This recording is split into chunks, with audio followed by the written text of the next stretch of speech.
introducing the sponsors real quick, and then we'll go ahead on the pregame. I got you, partner. Man, I'm sweating all of a sudden. I don't realize.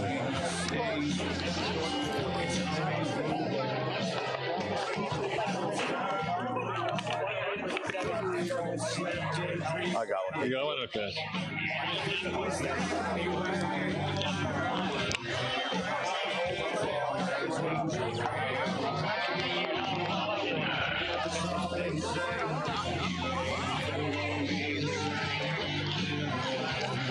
Where'd my phone go? Oh, you got it. Okay. Turn the volume down. Right. Okay.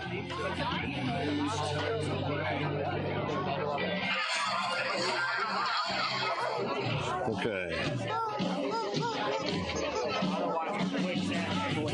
Okay. And welcome to the Friday night game live from Tucson, Arizona on the campus of Tanque Verde High School. Cool FM Live with Todd Ryan, our producer, Bill McCullough, and Ramon De La Osa from 520 Sports Talk here going to do the game. We want to thank all of our sponsors. Let's run them down real quick before we head into the pregame. SSVEC, our sponsor, putting their investment into local youth sports, making this coverage free for you. Stop by all the list of sponsors that we're going to mention and do business with them. Remember, local first, guys. SSVEC, our presenting sports sponsors, powering our live stream youth sports coverage all year long. SSVEC, serving our community.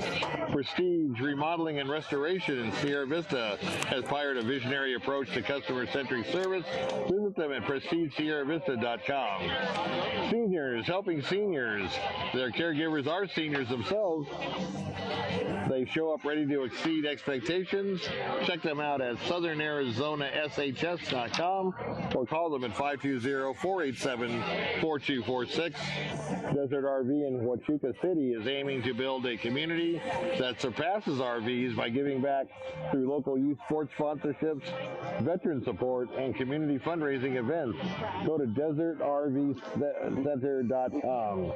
Stan Greer Millworks, Southeast Arizona's premier supplier of custom doors and windows with a distinguished history spanning 40 years with offices in Tucson and in Hereford. Discovered more at stangreermillworks.com. Passing on a legacy with Stan Greer Millworks. Burger King. Hey, Bisbee, your local Burger King has a new look and kids indoor playground. Come and visit our brand new location at 1221 Naco Hwy. Next Wednesday, kids meals are $2.49. And Thursday is 99-cent corn dogs. Plus on Halloween, it's 50-cent corn dogs all day.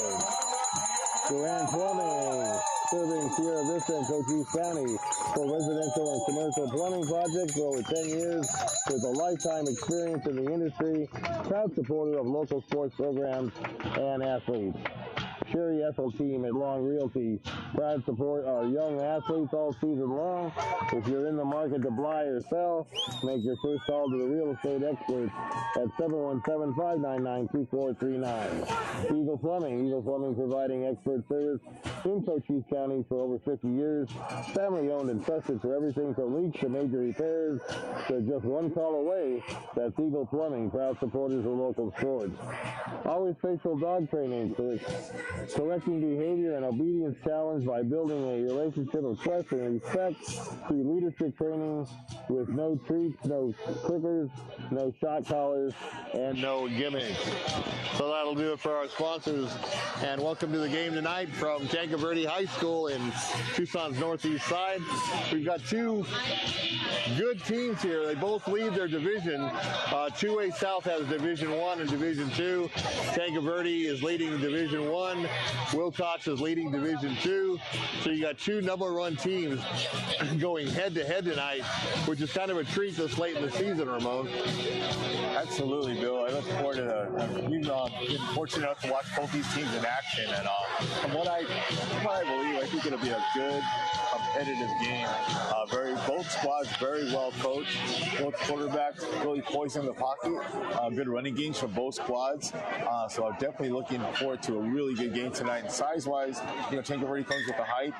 And then you have Willcox, which will match up with the big beef. Yeah, with their athleticism. Tanque Verde always has a lot of speed on the edge. They're really fast teams. I think Willcox is going to try to wear them down with that big line, and we will see what happens. Cheerleaders here with the pink palms for Breast Cancer Awareness Month here in October, and we're not too far from Halloween, so a lot of stuff going on in not only in Pima County, but in Cochise County as well. So we are waiting. We're about 4 minutes away from kickoff, and we're going to have our national anthem. For our national anthem.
Let's play some Tanque Verde football. So both teams getting their final instructions prior to the kickoff. I don't believe we've had the coin tossed yet. That should be coming up shortly. And a beautiful night here tonight in northeast Tucson. 73 degrees to start the night. By the end of the game, it should be in the mid-60s. But great football weather. And we're winding down the regular season here for the AIA football. And just around the corner, we'll start winter sports with boys and girls basketball, wrestling, and boys and girls soccer. So be ready for that. Cochise County will be doing some of the basketball games when they face a Tucson team. Our 520 Sports Talk show, our 520 Sports Talk channel, excuse me. We will have our producer back, and we will be doing the Tucson games for the winter sports, mostly for boys and girls basketball. So captain's meeting at the middle of the field, and we'll be getting ready for the coin toss here to kick off the game about a minute and a half before kickoff. You know, Bill, last time I was on duty, we were able to watch the Willcox game up in Santa Cruz, and it was really neat watching that three-headed attack, well, mainly led by Cook, the main running back for Willcox, and then the Cuevas with the middle running, the hard yards up the middle. And then you had Ward, nice little change of pace back. And then you got Action Jackson out there, number 11, very tall receiver. I saw him on the field today, and I didn't realize just how tall he was. So you get that's really a really good catch radius for the quarterback. You know, he's a sophomore, maybe a little inexperienced, so just put up in his area and let him go up and get it. So I'm looking forward to see how Tanque Verde responds to how they take away one or two or any of the running backs that Willcox are being tonight. Yeah, they Willcox last week against Benson in the Sini Holman Trophy game over in Willcox. They tried to force the ball into him because of his height, and Benson actually had a good defensive scheme going on, coming up with a backside safety, and they did have some good passing yardage. We always mostly think of Willcox as a running team, but at least last week they put the ball up in the air quite often, and we'll see what happens today against this Tanque Verde group. And the coin toss was won by Tanque Verde. They will defer to the second half. So the Cowboys will get the ball first.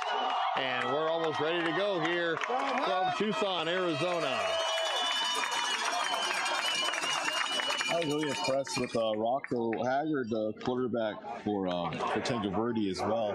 He had a really good release, hit his back foot on that 3-5-7 drop, got the ball in his hands quickly, and he did make some really good accurate throws outside the numbers. So he definitely has some good arm strength, good accuracy, and he has some wheels too. If you get flush one in the pocket, he can do some damage with his legs as well.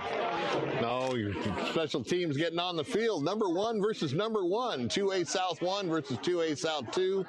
And we're ready to rock and roll here from Tanque Verde High School and Hawk Stadium.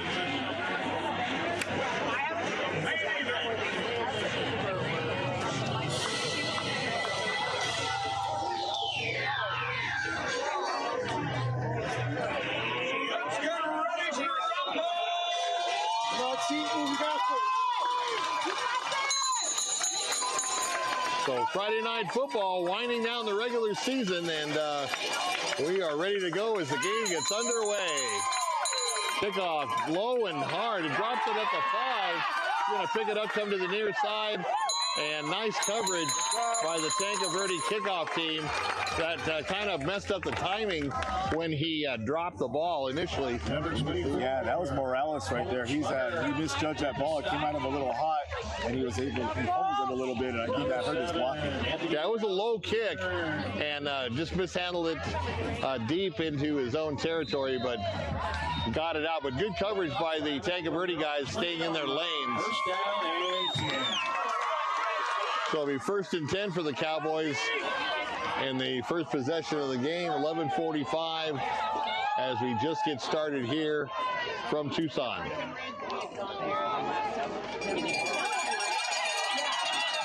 Go to the outside, trying to get into the corner, and way to string it out by the Tanque Verde defense. Number 6, Caleb Cook on the run. That was Cook. He got about 3 yards. It'll be 2nd and 7. And Blakeman with the tackle. Yeah, anyways, anytime getting the ball in Cook's hands, just to test that Tanque Verde defense right off the bat, bro. Yeah, we're going to see Cook all night long, I'm sure. So they gave him 4 yards, 2nd and 6. Quarterback under center. You don't see that too often in today's game. He's going to roll back. He's got time. He's going to do a little out pattern and completed for a 1st down. So that'll move the chains for the Cowboys. Robert Hills Jr. completed pass. That was a really nice route by Asher Ward. He made a really nice cut. The DB was in a no-win situation because he kind of had a choice route, and he took his foot on the ground, broke hard right, and the quarterback, he put it right on the money. Yeah, just a little about 12-yard outplay. Caught it, got a few yards after the catch. And ball sitting right on the 40-yard line. So Cowboys moving the ball early. Showing that diversity on offense right away. Once again, it's tight formation with 2 backs. And flags fly before, and that's going to cost the Hawks 5 yards. Offsides, Tanque Verde. That'll be a 5-yard penalty. These guys are hard to stop when it's 1st and 10. When you give them 1st and 5, it's virtually unstoppable for them to convert. Yeah, 1st and 5, you may want to take a shot downfield and see what happens. I mean, worst case scenario, it's 2nd and 5. So play coming in from the far sideline for Willcox. Got Jackson one-on-one on the outside there with a deep underplane inside leverage. So a sweep to 21 on the far side, trying to get to the edge, and he's stacked up by the defensive line of the Hawks. Number 21, Asher Ward on the carry. So Ward had nowhere to go on that one, Ramon. That was Asher Ward that just caught that nice 12-yard out that we had, but that was him from the running yard position, trying to find a hole. But credit Tanque Verde's stiff defense at the middle there. He took that running lane right away. And he started out in the slot. There wasn't really a true wide receiver. He was in tight in the slot and then took the jet sweep. But nice job by the Tanque Verde defense to string it out. So he did get 4 yards, or no, he lost a yard. It's going to be 2nd and 6 after that offsides penalty. Once again, Ward in in motion, but it's going to come to this side. And once again, the speed of the Hawks on the edge is preventing the Cowboys from getting to the edge and going upfield.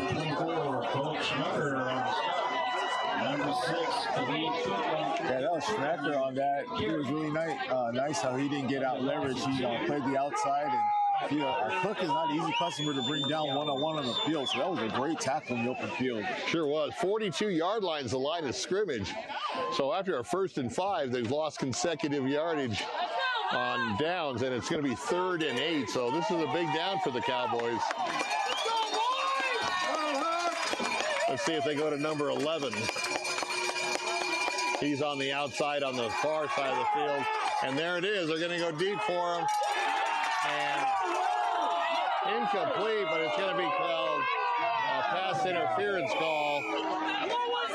And that'll give the Cowboys an automatic 1st down.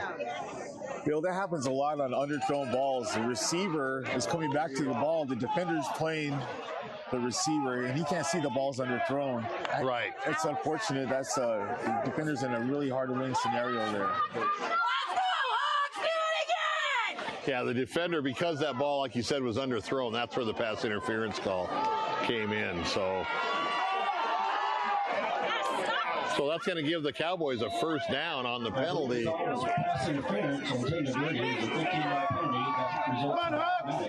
And Cowboys in Hawks territory now.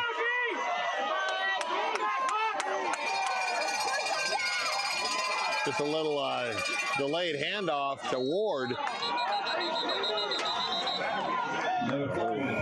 And another flag goes on the field. Holding on. And that's going to back them up 10 on a hold by the Cowboys. Willcox has a lot of good speed on offense, but it's really being matched tonight by the speed on Tanque Verde's defense. Yeah, Tanque Verde's defense is very fast, especially to the ball. And they're doing a good job early on stringing the play out and then having the linebackers come up on support. Yeah, they're a really good tackling team because I saw Willcox break a lot of tackles against Santa Cruz, and that's not really happening thus far. Right. They're wrapping up low, and they're not being pulled by shake and bake. They're just going for their thighs and wrapping up real nice. So Cowboys got a 2nd and 17 after that holding call. Back to pass is going to roll the near side. He's got a man open, but throws behind him. And he was fortunate that didn't get picked off. Once again, we had 2 receivers in the same area, Bill. So that might be on that route concept. I think somebody was off. It was either Cook or number 13, the receiver. One of them was out of position there because there shouldn't, like we talked about, there shouldn't be 2 people in the same pattern. Yeah, that helped out Tanque Verde having both receivers in the same area. Yeah, they brought 3 defenders and 2 receivers. He's lucky, like you mentioned, lucky it was a pick. So 9 minutes left to go here. No score. Willcox trying to keep the drive alive with a 2nd and 17. But once again, we got another flag. And that's going to back them up another 5 yards. So it's going to be 2nd and 22 now for the Cowboys as they keep going backwards. Bring up 2nd down and 22. They need to get to the Tanque Verde 34-yard line for a 1st down.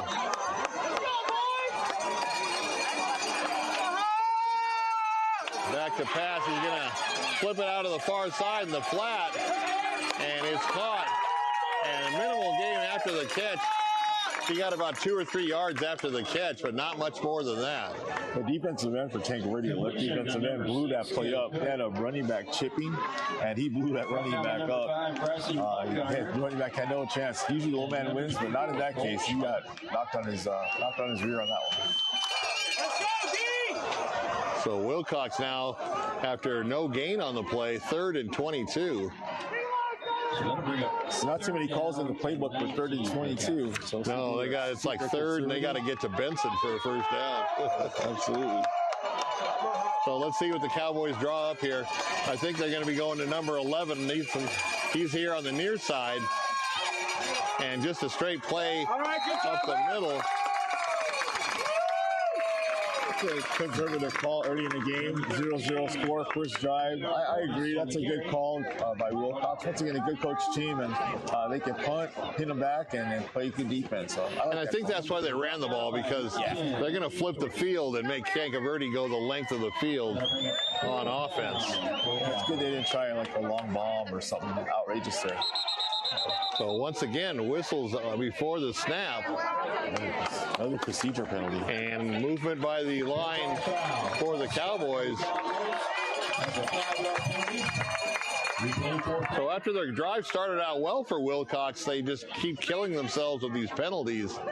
And that's going to back them up another 5 yards. Francis. Hi. So let's see what kind of special teams Willcox has on this. High snap and a low kick, but it's going to take a Willcox bounce. And it's going to roll right around, looks like around the 20-yard line, 15-yard line. 15-yard line. So Willcox did his job by flipping the field, and Tanque Verde will have to go 85 yards to get on the scoreboard. Nice job by the punt team. Like we mentioned on the outset, a nice even matchup, and I would say that it was a stalemate in that first drive. We'll see what Tanque Verde can do on the other side of the ball now. See if they can use some of that team speed to their advantage on offense.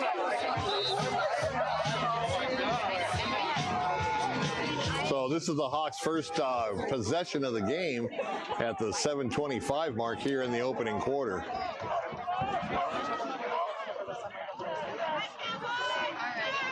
Once again, their quarterback under center, just a straight dive call, and stacked up by the Cowboys' defensive line. Keep going, keep going. Referee's really letting them play. Yeah, they should have blown the whistle because he was moving laterally. He was not moving forward. Once that forward progress is started, you gotta blow that whistle, or you got a chance of kids getting hurt. That was a little laziness on the officials on that call. So got 3 yards, 2nd and 7.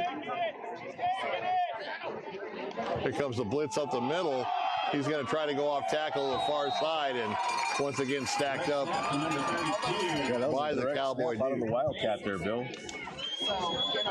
That's interesting. I hadn't seen that before out of Tanque Verde, so that's something new that the coaches have put in since we saw him last. So just gained a single yard. It's going to bring up 3rd and 6 for the Hawks here in their opening drive.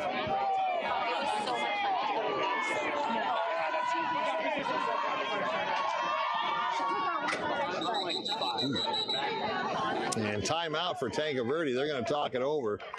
Timeout, Tanque Verde. Even though it's early, this is actually a big down for them, because if they want to establish an offensive flow, they're going to have to move the chains on this down. Yeah, good timeout there. He wants to make sure he has the right play in. He spread them out. Maybe he didn't like what he saw from the defense. The play that he thought was there might not be there by alignment. The real good thing about having Rocco Haggard there as a quarterback, I mean, the kid is tall. He's listed as 6'5", 200 pounds. It's really nice having somebody that can see over the lineman, can really utilize the middle of that field, really good for slants, in routes, and he can really see those targets open up. That's a big advantage for Tanque Verde, having a tall quarterback to attack there. I was impressed by Tanque Verde's defense and their team speed on defense. Really pursuing the ball well. They hold him here, though. Mission accomplished by flipping the field. They'll get good field position. They should get good field position if they can hold the Hawks here. 3rd and 6, 6:09 on the clock. Out of the shotgun. Back to pass, good protection. He's going to toss it to the near side. He's got a first down and more as he's run out of bounds. Right about the 39-yard line. So Hazard on the carry on that. We talked about that pregame, Bill. Like, he has a good, accurate arm, but at the same time, when he's an athlete, he can really hurt you with his legs, like we talked about before the game. There it was. And came to the short side of the field, actually, so I was impressed by that. Cowboys stacking it up at the line with a minimal gain, maybe a yard. Number 22, Sebastian Blake on the carry.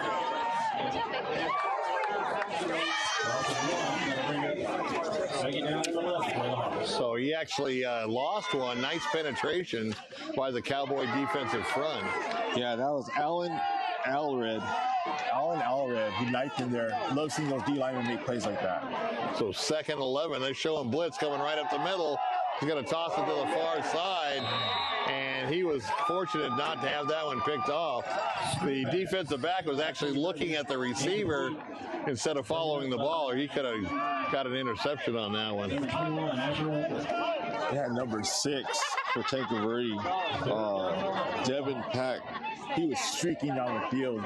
Look for the coaches to come back to that. And they could pump fake to the right. Okay. And the defender left him all alone. It would have been a kind of hitch route. It would have been a walking, actually just a streak, regular streak, and he would have walked in the end zone. So 3rd and 11 here is under 5.5 minutes. He's going back to pass, got good protection. Now he's going to tuck it under, still looking to pass.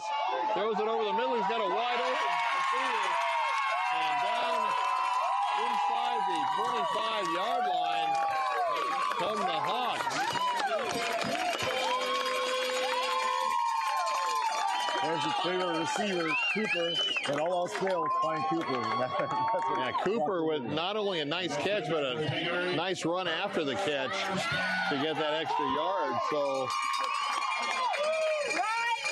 I like Rocco's poise there under pressure. Still kept his eyes downfield.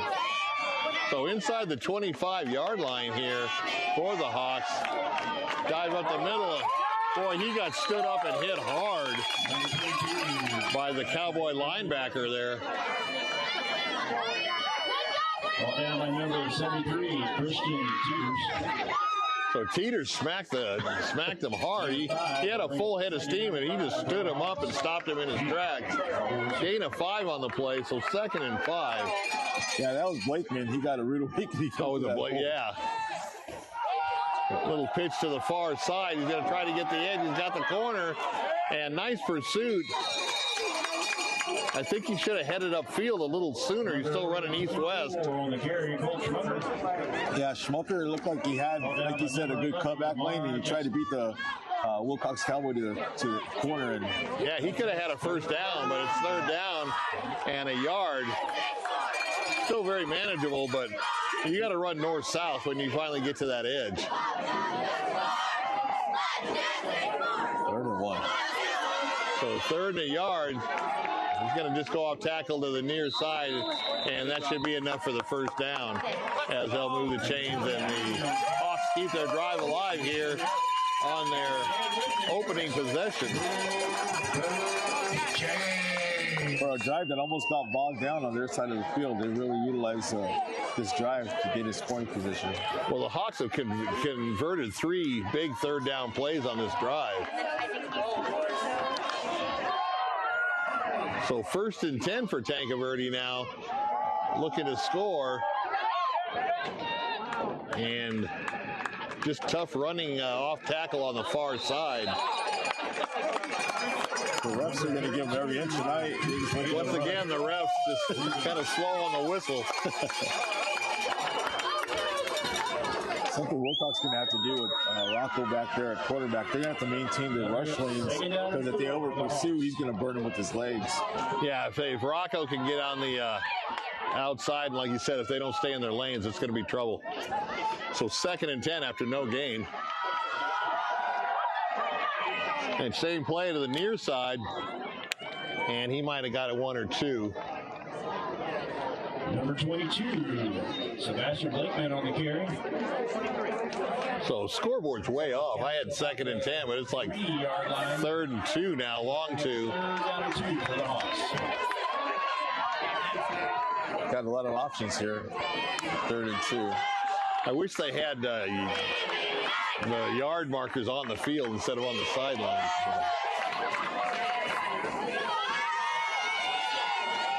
There it is.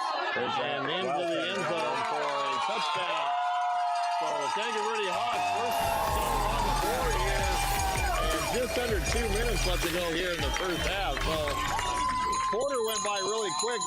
Each team's only had 1 possession. And Tanque Verde up 6-0 pending the point after.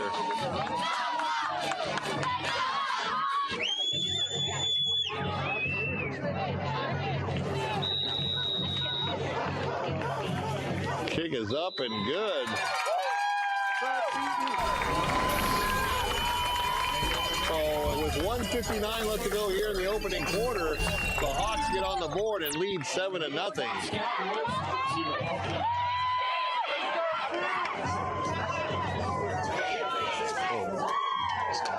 Oh, no, dude. Once again, we want to thank SSVEC for powering this football game tonight. And they are the power company in Cochise County. So 2 long drives by each school, and that's going to pretty much wrap up the first quarter. Under 2 minutes, and Tanque Verde on top 7-0. Yeah, Haggard is really impressive. Naco Hwy really impressive in that drive. He really maintained his poise and got the job done. No, that was a nice drive. And 2, like we said, 2 big third down conversions. Kind of kicks it up on the bounce about the 5-yard line. He's going to try to come to the middle. Got a little bit of an opening on the wedge.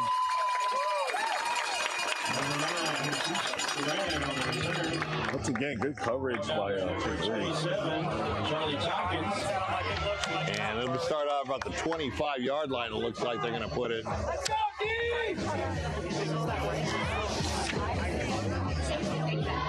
That was number 9. Jesus ran on that return. He hit that hole closed up real quick in a hurry. It looked like there was a seam there and it shut really quick. Yeah, it did close up in a hurry. So 1st and 10 for the Cowboys with $1:55 left on the clock here in the first quarter. Down 7-0 to the Tanque Verde Hawks. Tries to go to the outside of the far side. And once again, that penetration by Tanque Verde's defense. That's Ward. He's a quick running back, but he's one of the kind of guys you got to get down before he gets going. When he's moving laterally, you have your chance. Once he turns upfield, he squares those shoulders up, that's when you can turn on the turbos. I think Tanque Verde did a good job stringing that play out. I agree. They're flowing to the ball really well. So loss of 1 by Ward's run. It's 2nd and 11. And the Cowboys may have to put this thing up top. Tanque Verde seems to have their number on the ground game so far here early in the game. Kind of a delayed handoff up the middle. He got about 4.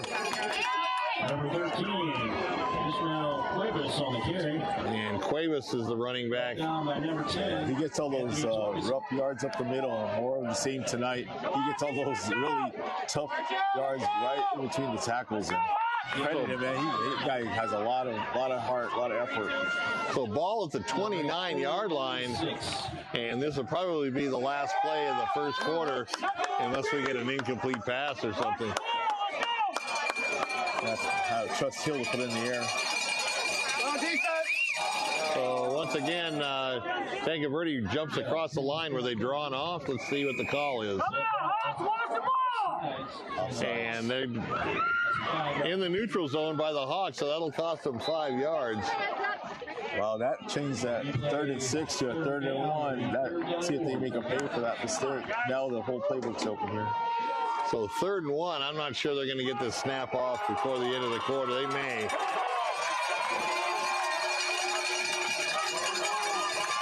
Ten seconds and counting. I think they're going to be content to just let it run out, though. And they're just going to let it run out. So that's the end of the first quarter here from Tucson, with the home field Tanque Verde Hawks up by a touchdown, 7-0.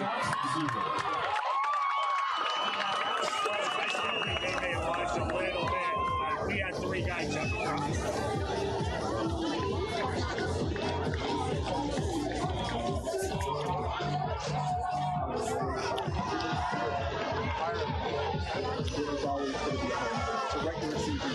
Prestige Remodeling and Restoration. Sierra Vista has pioneered a visionary approach of customer-centric service. Visit them at prestigesierravista.com. Seniors helping seniors, and their caregivers are seniors themselves, and they show up ready to exceed expectations. Check them out at southernarizonaSHS.com or call them at 520-487-4246. What do you have out here? Desert RV in Huachuca City is aiming to build a community that's surpasses RVs by giving back through local youth sports sponsorships, veteran support, and community fundraising events. Go to desertrvcenter.com. So getting ready to start here the second quarter. Let's go, Hawks! Willcox with the ball now. Moving right to left and down by a touchdown. Let's see what the Cowboys can do here to start the second quarter. Man in motion, just a straight dive play up the middle, and Tanque Verde stacks them up. Number 13 is now Cuevas. Cuevas will get a couple of yards, but it's going to probably be around second and about 8, I would imagine. Yeah, Cook gets all those outside runs, you know, when he gets a break free. And like I say, give Cuevas a lot of credit, man. That guy is not afraid to do the dirty work and get his nose bloody here in the middle. Yeah, Cuevas likes running inside. I think he likes the contact. Yeah. So they didn't give him any gain on the play. Second and 10. Oh, yeah, first down. Yeah, it was 31. Yeah, first down. Oh, that's right. He did get the first. Okay. And once again, breaks through the pile. Just as he thought he had a little bit of room, the reinforcements showed up. Yeah, they tried to get Ward out on the edge, about 3 times now, and he's not been able to outflank any of the Tanque Verde defenders there. Credit to our defensive ends for staying home. What impresses me about this Tanque Verde defense is, once again, their speed. Because then they'll plug up that hole that initially opens, and you think, okay, I got some daylight, and they just plug up that hole with their backers and strong safety coming up on run support. And then good tackling on top of that. But once they get there, they know what to do. It's really good. So second and 11 now for the Cowboys. Not having much success on their ground game. Back to pass now. He's going to go deep. And there's his man, number 11. And he should have kept running on that one. He cut his route off short, and the pass was over his head. He should have just kept running on the pass pattern, and he probably would have had a touchdown on that. Got behind the defensive back. On these pass plays, number 10 defensive end for Tanque Verde, Anthony Torgerson. Yeah, that guy is wreaking havoc in the backfield. Torgerson, yeah. Yeah, he's really getting at the quarterback. He's really rushing the clock for Hill there. So Cowboys looking at a 3rd and 11. An obvious pass situation, so I'll definitely keep my eye on number 10. He's on the right defensive end right now. And if they don't start double teaming him, and he tried to chip him with the running back, and that didn't work. So they're going to have to figure something out, otherwise it's going to be a long night. Oh, he just switched sides. He's moving over to the left defensive end now. All right. So you got trips to the near side here. And a single back. And just a delayed handoff on kind of a crossing play, and gets not anywhere near to the first down. Yeah, that was Cook with the carry. Nice little nifty move to pick up an extra couple yards, but far short of that first down. That'll bring up 4th down and 4. So 4th and 4, and it looks like they may be going for it here. Kind of a risky move. Once again, they could have punted and flipped the field, but they are going to punt now again.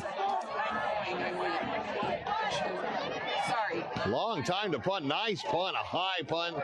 He's going to let it bounce. Takes a advantageous Cowboy bounce and rolls out of bounds inside the 25-yard line. What took so long on that punt, Bill, is the center hiked the ball and he kind of floated it. And it like kind of rainbowed to the punter. And really fortunate it wasn't blocked, because it took forever to get there. Well, I thought it might have been was going to be blocked, but he took a long time to kick the ball. But once he got the ball kicked, that was a nice punt. It had a lot of hang time, and the Tanque Verde punt returner just let it bounce. And once again, got about another 15 yards or so on the bounce. So those Tanque Verde special teams, they got to get to that ball. They can't just let it bounce. And just a quick hitter off the left tackle for the Hawks. 22, Sebastian Blakeman on the carry. So Blakeman's going to get about 4 yards.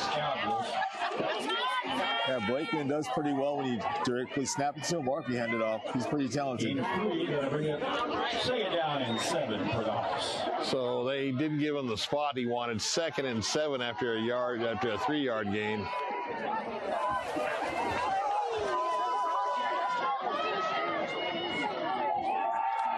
Just a quick black, and he's going to roll. He's got a man wide open in the middle. And the whistle blew before the play really got a chance to develop.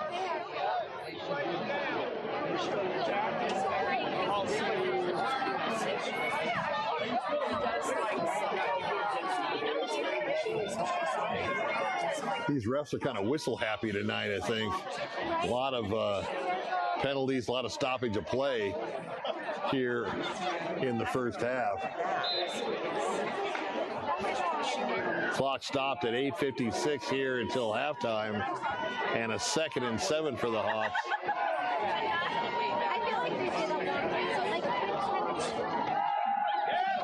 Got a delayed draw, and he's off to the races, still on his feet, taking tacklers with him, and getting all the way down across the 45-yard line. They'll mark it right at the 45, and a nice run for a first down. Real hard run, nice moves. And that previous play that didn't count, Haggard just really nifty play action. Hit the ball really well.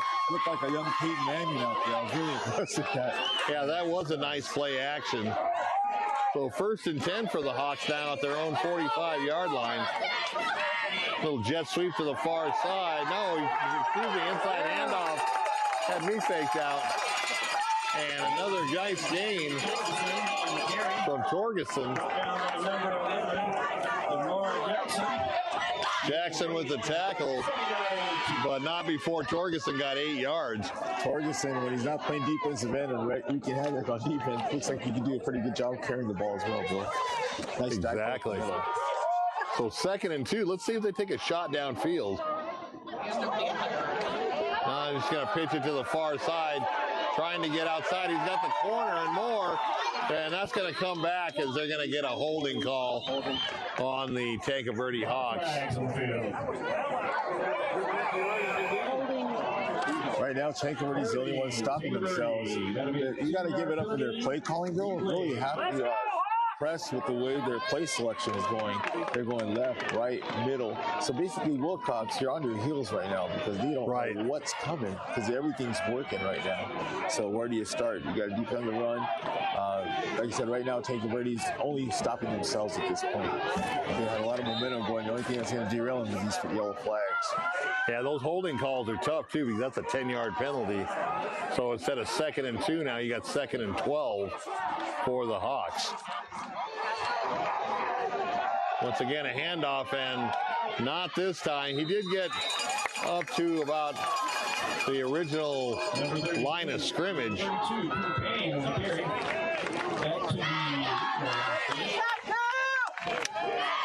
that's going to be 3rd and 10 now, Ramon. And let's see if they're going to keep it on the ground. They've had a lot of success, even for long yardage, on those inside runs. Yeah, and like I said, Haggard, man, he's really good at buying time. He keeps his eyes downfield and waits for his guys to uncover. So he'll definitely have to put it in the air today, and we'll see how the pass defense works for the Cowboys. So a big 3rd down for Tanque Verde here. Empty backfield. He's got plenty of time to pass. He's going to go down the middle. And he's got a man wide open and tackled on a touchdown-saving tackle by Willcox.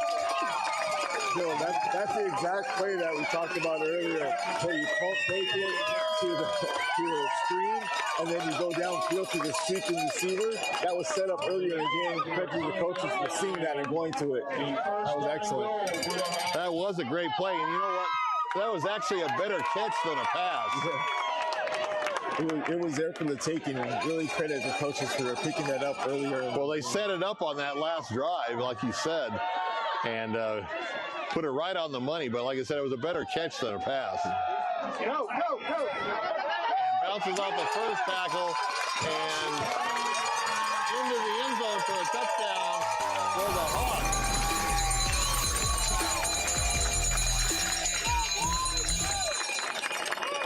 So Tanque Verde with their second touchdown here in the first half on a really spectacular drive, capped off by that long pass play. Like we talked about, everything is working for him, Bill. And when you're a coach, man, you can't wait to get to the next play in the call sheet because you're like, this is going to work too. I really like what I see out of Tanque Verde tonight. They're working that home field magic, and the extra points up and good. So with 6:21 left to go here until halftime, the Hawks open it up a 2-touchdown advantage and are ahead 14-0. It's going to be a crucial drive coming up for the Cowboys, Bill. They can't get for the not score on this drive. Already down 2 scores. Yeah, they need to come back and get some points on the board before halftime. And like we said in previous games, Tanque Verde, by deferring, they're going to get the ball first to start the third quarter. So this is a really big possession for the Cowboys, trying to get that goose egg off the scoreboard and get some type of points here before halftime.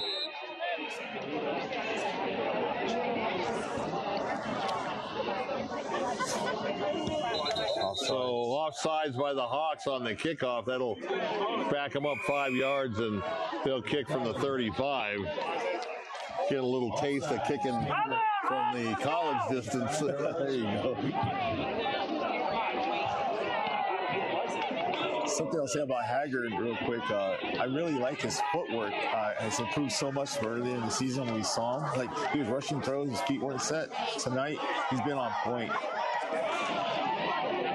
Yeah, this is a much different team than we saw against Benson, and that was actually their last loss. Their other blemish is Phoenix Christian, and Phoenix Christian's the #1 team in the 2A in the state, so that's a tough out. So fielded on a short kick is going to try to go up the far sidelines. Got some room, and a nice run back by Willcox, and that'll set him up in business with a shorter field. The run back there. Had a nice little pull. That's a quick feet there. Yes, indeed. Let's see where they mark the ball. They're going to... So 43-yard line is the line of scrimmage here for Willcox. That's a little shot in the arm they needed, bro, because like we talked about, crucial drive right here. Yeah, they need some points before halftime with the Hawks getting first crack at the ball to start the second half. Just a quick dive straight ahead and carrying some tacklers, and gets a nice about a 5-yard gain. Clock running and coming up on the 6-minute mark. There's Cuevas and more of that inside running. Credit the coaches too for not abandoning the run game and still sticking to their game plan. It's still early enough where they can still run their plays they want to run. So ball at the 48 after a gain of 5. 2nd and 5 for the Cowboys. And just a quick inside screen. And once again, Tanque Verde with their pursuit all over them. Once again, that Tanque Verde speed on defense. Yeah, they saw the scouting report. They're like, where's number 6? My number 6, tackle number 6. But they definitely, there's like 3 or 4 guys that have their eyes right on Cook. He's their main weapon, and they're definitely having bottled up so far tonight. That's a great point. Ball now at the 45-yard line, 3rd and 7. And once again, Willcox in that 3rd down mode that they've got to convert to keep this one going. He's going to roll to the far side, pull up. He's going to go deep and knocked away, but a flag on the play, and that's going to be pass interference. And I think he had that leaning hand up against the receiver when he was going out, and they caught him. That looked like good defense to me, Bill. Like, personally, like, I thought that was good defense. That could have gone, yeah, that's kind of a call. I mean, yeah, you might have had some contact, but I think it was better defensive play than the penalty. But nevertheless, they're going to mark it off against the Hawks, and that'll give Willcox an automatic first down. Well, a good run back and a big penalty aiding a Cowboys, see if they can take advantage of them. So no huddle offense for the Cowboys. First time we've seen that. And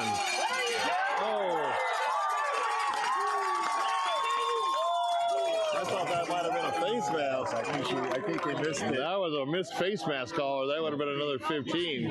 Good call there, Bill. Yeah, I saw the same thing. Yeah, he yanked that guy's head right around, and they didn't see it though. So loss of 2 on the play. Let's go, line, eat!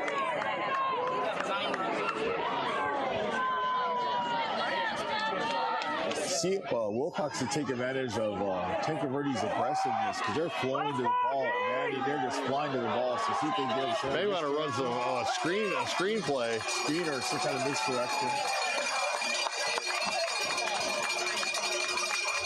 6 in motion. He's going to once again go to the air and completed pass, but he kind of had to wait on the pass on that thrown behind him.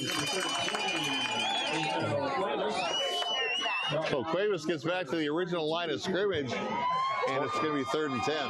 Torgerson is going to get home, Bill. I mean, he'll just barely cut that ball away when Torgerson was right on his heels. He was half a step away from sacking him. He's going to get home. He's all over it. He's just half a step short so far. Yeah, Torgerson having a good first half here. 3:24 left to go. 3rd and 10 for the Cowboys. There's a one-on-one with Jackson. Once again, he's going to go deep. There's his guy. And completed pass and a first down on the near sidelines for the Cowboys. And they're in business with 3:10 left to go in the half. Another underthrown ball. That was the advantage receiver. Like I said, the defender has his back turned. He can't play the ball. I think the defenders are going to have to start turning their head around and trying to locate the ball because that's either going to be broken up or it's going to be a kick, an interception, bro. Yeah, that's a good point because those underthrown balls, the Tanque Verde defensive backs not turning their heads around, and that went for a big gainer and a first down. So under 3 minutes left to go here. 1st and 10 for the Cowboys. And once again, a straight ahead blast. And did he get in? Touchdown for Willcox. And we've got a good game here with 2:47 left to go in the first half. And like we mentioned, that was a key drive for the Cowboys, wanting to get points on the board, knowing that Tanque Verde is going to get the ball first to start the second half. And they did score the key touchdown, waiting on the point after. Yeah, Cuevas with that hard-nosed running up the middle pays off for him. Like you said, he likes contact, but he keeps those legs pumping and drove his way all the way to the pay dirt. Yeah, Cuevas with a nice run right up the middle. Go Hawks! Kick is up and good. So with 2:47 left to go here until halftime, Willcox cuts the Tanque Verde lead in half, and now it's 14-7. Let's see what the Hawks can do with just under 3 minutes left to go. Yeah, that last drive was aided by a good kickoff return by Morales. Then you had that 3rd down conversion, which was aided by a pass interference play. Right. You had an underthrown ball downfield, so everything broke right for the Cowboys on that last drive. What'll be more important will be this last 2 minutes and 47 seconds of this first half. They can keep Tanque Verde off the board. It'll maintain a good competitive game. If Tanque Verde comes out here and scores, gets the ball right back, Right. they're going to be in trouble. That was a nice drive, and they even missed a blatant face mask penalty, but didn't matter. They got the touchdown, and now trails by just 7 points, 14-7. And let's see if Tanque Verde can get a good run back to set them up with good field position. Nice strong kick. It's going to bounce, and that's a live ball, but it's going to go into the end zone for a touchback. You know, on that touchdown to Cuevas, Bill, they did some, we had talked about them using misdirection. That's what they did. They faked the pitch to the outside, and the defense flowed to the outside, and that opened up the running lane for Cuevas up the middle. So definitely credit coaches for mixing it up and making the adjustments they had to make against this aggressive defense of Tanque Verde. One thing I've noticed about Tanque Verde on their punt team and their kickoff team, they're afraid to field the ball. They're just letting it bounce, and it's like they don't want to pick up the ball. You can't have a player like that. You got to be aggressive on special teams because a lot of times special teams is going to make the difference in the game. Agreed. So 1st and 10 for the Hawks. as he rolls to the near side. Little dump off pass, complete, and got a few yards after the play. And plenty for a first down. And a little extracurricular action on the near sideline. And that's going to cost the Cowboys 15 yards. That was on Jackson. He kind of lost his cool there. The play was over. He's out of bounds. Dude, cooler hasn't even prevailed there. Yeah, you got to keep your head on that one. So Tanque Verde will get an extra 15 yards after the play is over. Football, personal foul. Willcox. 15-yard penalty for the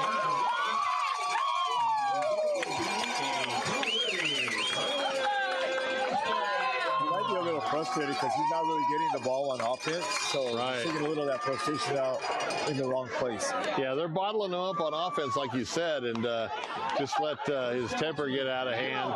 But that was key for Tanque Verde because they're in good shape now with 2:38 left to go for them to be able to put some more points on the board. Trying to get to the outside on the far side. Got a full head of steam, and that one's going to come back on a hold. Flag on the play. Number 32, Cooper Payne on the carry. So once again, Tanque Verde shooting themselves in their own foot, and they're going to back up 10 yards instead of a nice first down run. They're going to look at 1st and 20 now with 2:31. So they had the advantage after the unsportsmanlike penalty and basically gave it all back just on the hold. You know, one thing I want to mention though before we move on to the next play is like we know Jackson, you know, lost his cool, had the penalty, but Cuevas, when he just scored, he's the linebacker, number 13, real leader over there. We went over there, kind of had a quick little word with Jackson, gave him some encouragement, and went right back to his position. That's really good leadership by your own. I really like seeing stuff like that. Good senior leadership there for the Cowboys. 1st and 20 for the Hawks, 2:17 and counting. It's going to roll to the far side and throws behind the intended receiver, incomplete. That'll stop the clock at 2:10. One thing I noticed with Rocco, the first game and this game, when they roll him to his non-throwing side, he's not quite as accurate. His feet aren't quite as set. When they roll to his strong side, especially off the play action, when his feet are set, he's deadly accurate. So that's something he'll learn and he'll improve on as he gets older in the game. I think that right now might be his only real deficiency. Other than that, he's got all the tools he needs. Yeah, it's all about development. And off the incomplete pass, 2nd and 20 now, 2:10, the clock is stopped. And just a quick pitch to the far side. He's going to try to cut it up the middle. Now coming back to the near side and caught from behind right at the midfield mark.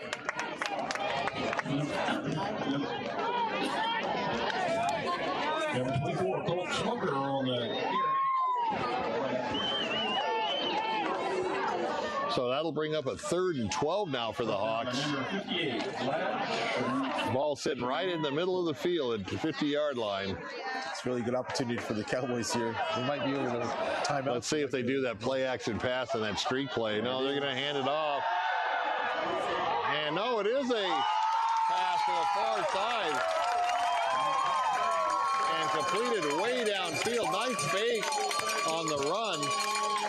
Had the whole defense on Willcox going to the running back on the fake and tossed it over everybody's head on a deep pass completion. And plenty of time as the clock's running. They still have 2 timeouts left. Yeah, he had Peck wide open in like 10 yards and out. But man, he had his eyes downfield and he wanted the deep shot and he got it. Once again, the whole thing was set up by that nice fake to the running back.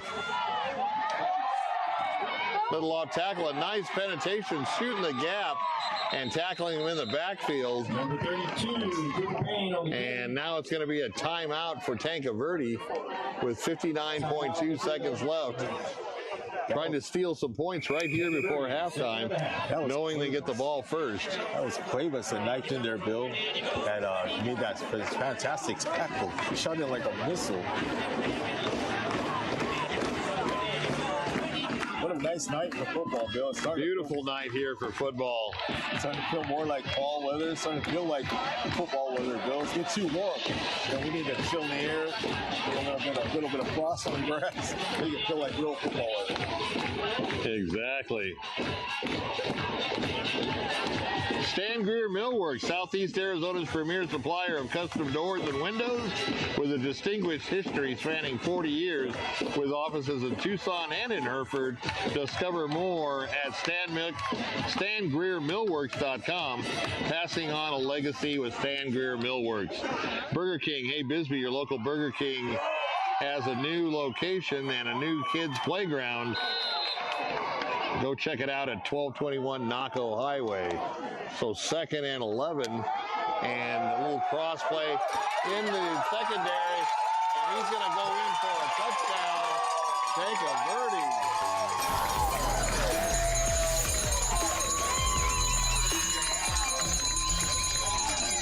Sebastian Blakeman with that, like you said, a nice little cross play, second man through, and once again the Cowboys did on the first action and let the big lane for Blakeman to run through.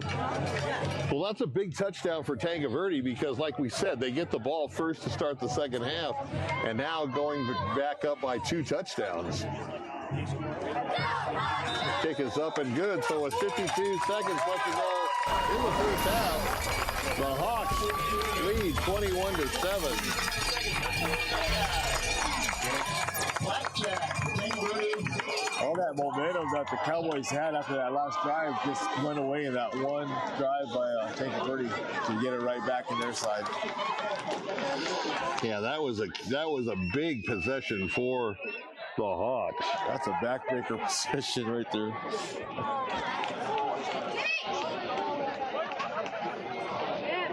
So we're going to sneak in real quick. Ed Morse Automotive Group, Sierra Vista. Stop in today and experience the difference.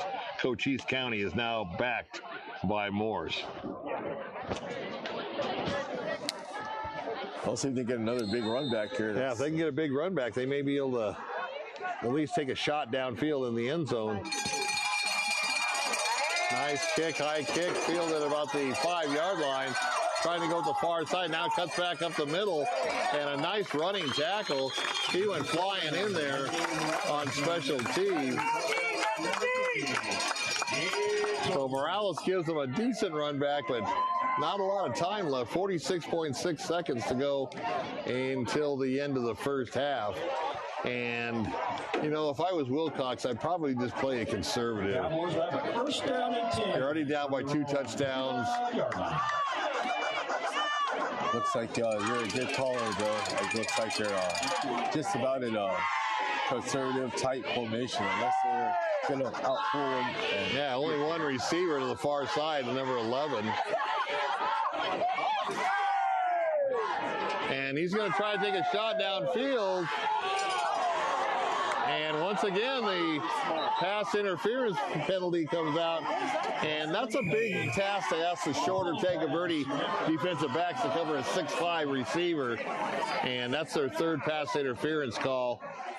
So they lined up like they were just going to try to run the clock out and took that shot downfield, and it paid off. Yeah, that's what we talked about when they run some type of play action, and he sure did. And Jackson came up limping on that, so that's something to keep an eye on if he has those wheels to get down the field again, because he came up pretty Well, I don't late. understand why the clock's running. That was a penalty. The clock should not run. Jackson's still laboring on that right foot. Once again, he's going to go downfield deep. Got a man open and incomplete, just out of the reach of the intended receiver. That will stop the clock, but I hit him in the hands, Bill. I hit him in the hands. It was there. He should have picked it up, but that was an odd play because the clock, they lost like 20 seconds on the clock off the penalty when that clock should have stopped. I don't know. That was a lot of razzle-dazzle there, Bill, in this situation. Yeah. It's a play call they have, and it's worked for them. We saw it against Santa Cruz.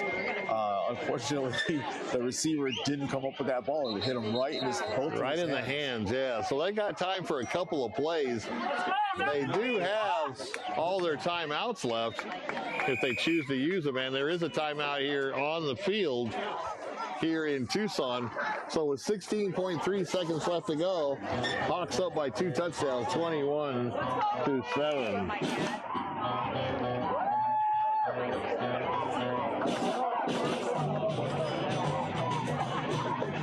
America's Southwest Credit Union. Today's game sponsored by American Southwest Credit Union. Join the credit union that supports your community at ASCU.org. Federally insured by NCUA and equal opportunity lender. TWN Communications, delivering high-speed, affordable, and reliable internet and digital phone service with no data caps ever. Stay connected with the freedom and performance you deserve.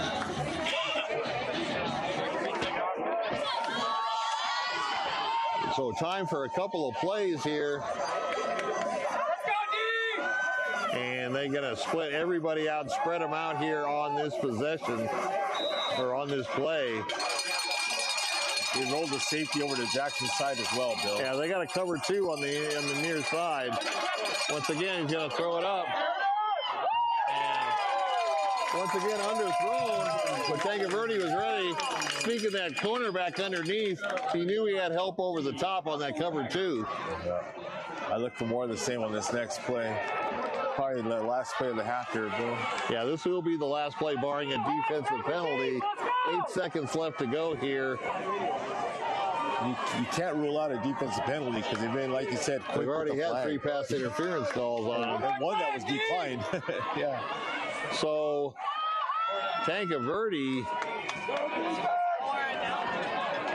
they're still going to rush 4. Let's see what happens. So we got 2 safeties deep. Corner's getting a big cushion. Back to pass. Going to let it fly. And intercepted by the Hawks as he comes back down the field. Still on his feet.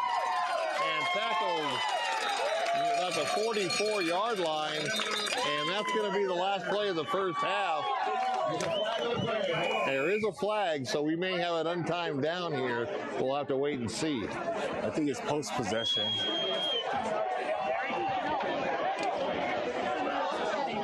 That was Haggard, the quarterback, playing safety right there. And just playing a little center field there. Yeah, he was. That's the center field that you want. Your 6'5" center fielder, like Aaron Judge out there. We'll see where they put it at. So still waiting on the call. The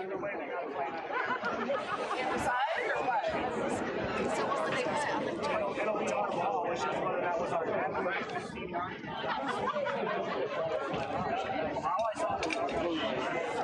I believe it was post-possession, so the ball. Yeah, there's going to be an untimed down for sure.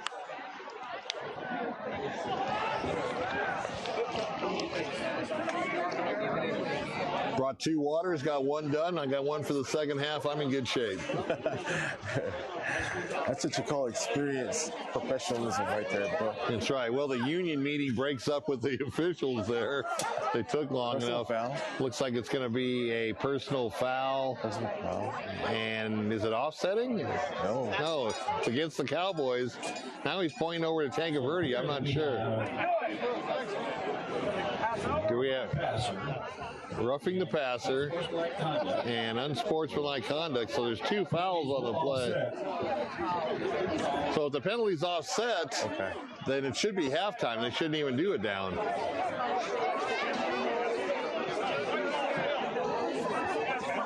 White ball. Yeah, this should be halftime with offsetting penalties. Replay that down. Oh yeah, if they're offsetting, then you replay it down. Roughing the passer and unsportsmanlike, so it was offsetting penalties. Yeah, so And yeah, you have an untimed down because. okay, so they do have an untimed down for the Cowboys. And they're going to take the shot downfield, and same result. Interception to end the first half. So Haggard got better running it back. He got nailed pretty hard on that last interception. So Good decision on Haggard's part. Yeah. So much to do about nothing as the first half ends, and the Hawks with a 2-touchdown lead, 21-7. And before we go to the cool zone back in Sierra Vista, let's finish up with our sponsors. And you know who we're going to have, Ramon and my favorite sponsor here, Vinny's Pizza, Sierra Vista, serving the community for 45 years of great pizza, wings, and sandwiches. We're proud to support this live stream sports coverage here on Cool FM Live, and we hope to see you soon. Sonic of Sierra Vista, Wednesdays is Wacky Pack Wednesday. Kids meals are $2.49. Thursday, 99-cent corn dogs. And don't forget, coming up on Halloween is 50-cent corn dogs all day. I wonder if that's in Tucson, too. Duran Plumbing, serving Sierra Vista and Cochise County for residential and commercial plumbing projects for 10 years plus, with a lifetime of experience in the industry. Proud supporter of local sports programs and athletes. The Sherry Ethel team at Long Realty, proud to support our young athletes all season long. If you're in the market to buy or sell, make your first call to the real estate experts at 717-599-2439. Eagle Plumbing, providing expert service in Cochise County for over 50 years. Family owned and trusted for everything from leaks to major repairs. They're just one call away. That's Eagle Plumbing, proud supporters of local sports. And finally, always faithful dog training, correcting behavior and obedience challenge by building relationships of trust and respect through leadership training with no treats, no clickers, no shot collars, and no gimmicks. That's always faithful dog training. So before we go to the cool zone, Ramon, let's just kind of see. Give me your opinion on the first half with the Hawks leading 21-7. I really like the growth of Haggard, the quarterback. He's really taken his game to the next level through this season.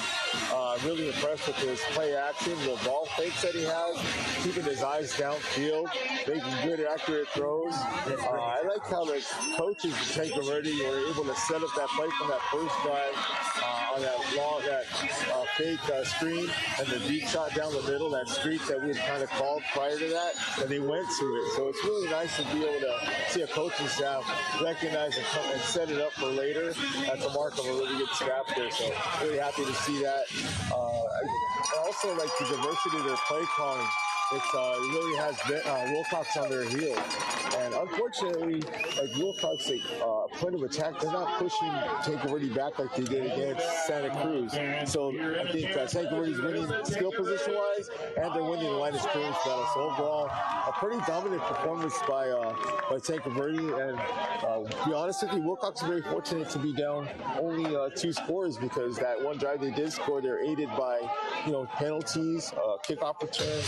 So they're very fortunate. So if their coaches for the Cowboys can, send a good message and let them understand that they really need to play better in the second half, I think they can have a chance to come back. But they'll start with that first drive, like we talked about, third quarter, getting to stop and not letting them score. If they let them score coming out the gate, it's going to be a long second half for the Cowboys. How about you, Bill? Yeah, the 2 takeaways I had was, one is the play action by Tanque Verde. They disguise it so well.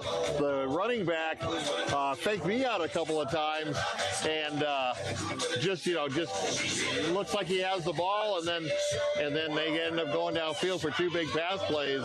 I think the key to Willcox, like you said, they did score on that last drive that they had coming into halftime, but their big mistake was letting Tanque Verde come back and steal that touchdown right before the half.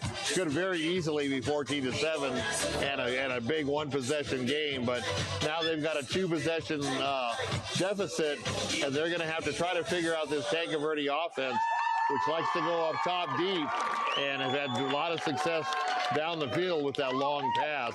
Another thing that really impressed me was the Tanque Verde defense and the speed to the ball. Their pursuit to the ball is incredibly fast. I don't think Willcox has seen a team pursue the ball on defense like that all year. But you got number 1 versus number 1, and right now the edge goes to Tanque Verde in the first half. Absolutely, Bill. I think the only thing that slowed the Hawks down a little bit was their penalties that they had on themselves, the self-inflicted wounds, right? I think that's what hurt Tanque Verde at times. Outside of that, everything else has been really buttoned up. The tackling's been great. The play calling's been good. But I think if they can limit those penalties, that's something that the Tanque Verde coaches can harp on at halftime. Okay, let's clean up these penalties, guys. The pre-snap stuff, things of that nature.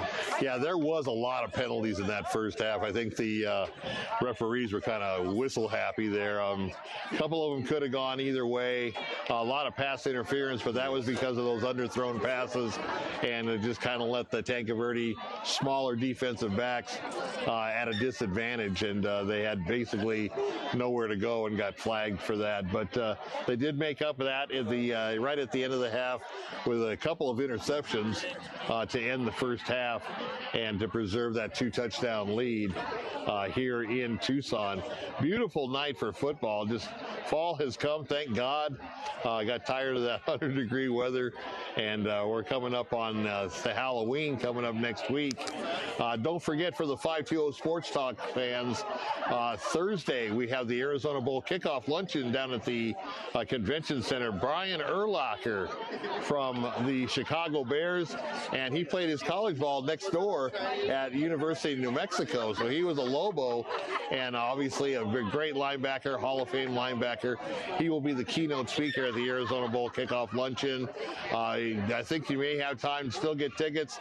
I think it's $105 to attend the luncheon, but it goes to a good cause. And one thing about the Arizona Bowl, it's the only bowl game in the NCAA that 100% of the proceeds go to Southern Arizona charities. It's not just Tucson charities, it's Southern Arizona. You got Cochise County, Pima, Pinal, and Santa Cruz County that benefit from the money that comes in to the Arizona Bowl. So if you have a chance to go to that luncheon, I've been since the Arizona Bowl came. This is number 9. They did have the COVID one that got canceled, but I've been to all of them, and it's always fun on that Arizona Bowl kickoff. And this is actually the first time that they have had a non-Arizona Wildcat as the keynote speaker. So Brian Urlacher, a nice pickup there for the Arizona Bowl, coming over from the University of New Mexico and the Chicago Bears. And who doesn't want a Hall of Fame guy at their kickoff luncheon? So make sure you get your tickets. I wouldn't wait too long. They may close off those tickets pretty soon. It's always a packed. It's in one of the ballrooms at the convention center, but it's always just well attended, and should be a lot of fun. I like to run into a lot of the media guys from TV, the newspapers, and then a lot of ex-players from Arizona. Once in a while you get a couple of Sun Devils coming down, but it's always a good time, and like I said, well deserved getting the Brian Urlacher to be the speaker. So definitely check it out. Todd, are we ready for the Cool Zone? All right, so we're going to dump it back to the studio in Sierra Vista. Jeff Davenport in the Cool Zone. Take it away, Jeff. Didn't even realize that. That's so cool. And Brooks is a basketball player. We keep talking about That's him. right. All right, 2 wide receivers to each side, shotgun formation. Leighton looking, throwing right, short.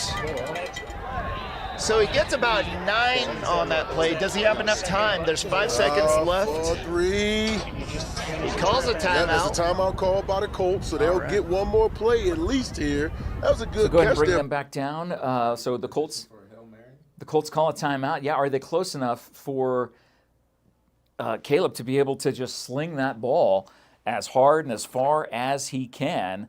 We'll find out. Caleb was one of the 19 seniors that I had the opportunity to interview during the Buena pregame. If you haven't seen that video, I would highly encourage you to go and watch that video.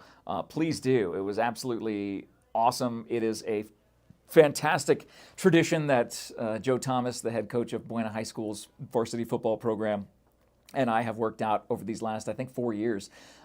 He said, hey, on senior night, make sure we talk to all the seniors. And it's so much fun to do, and it was great to just have a chance to chat, 30-second chat with each of them, let them give a shout out to their team and learn a little bit more about them. And as John just said a second ago, it is actually Ricardo Brooks, the 6 foot, 180-pound senior running back who ended up getting the nod from the basketball court. He was a basketball player before he started for football. So this is the final play of the first half. Looking deep, throwing a big ball out. No, incomplete. He just kind of gave the good old heave to that ball and fell incomplete. That concludes the half. 14 Colts, Dorados 10. Colts looking so good in this first half. Wow, pull them down. And we welcome you back into the Cool Zone here inside the Cool FM studios, Jeff Davenport.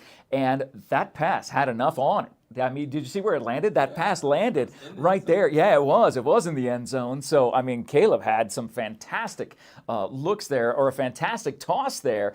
And now I've got green. So it is time to see some highlights. We're at halftime at Buena. We're at halftime in Tanque Verde for Willcox. If you're just joining us, thank you so much for being a part of the Cool Zone. All year long, we have done something revolutionary, bringing you live in-game looks and highlights. Let's see. Who are we looking at first? Coach Baker. I've got a blank screen up in front of me. There we go. Let's see some highlights from Willcox versus Tanque Verde. After that offsides penalty, once again Ward in reverse in motion, but it's going to come to this side, and once again.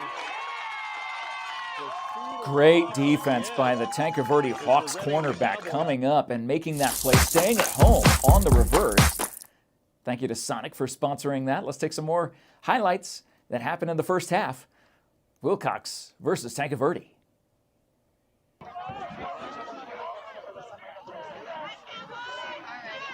Once again, their quarterback under center, just a straight dive call, and stacked up by the Cowboys' defensive line.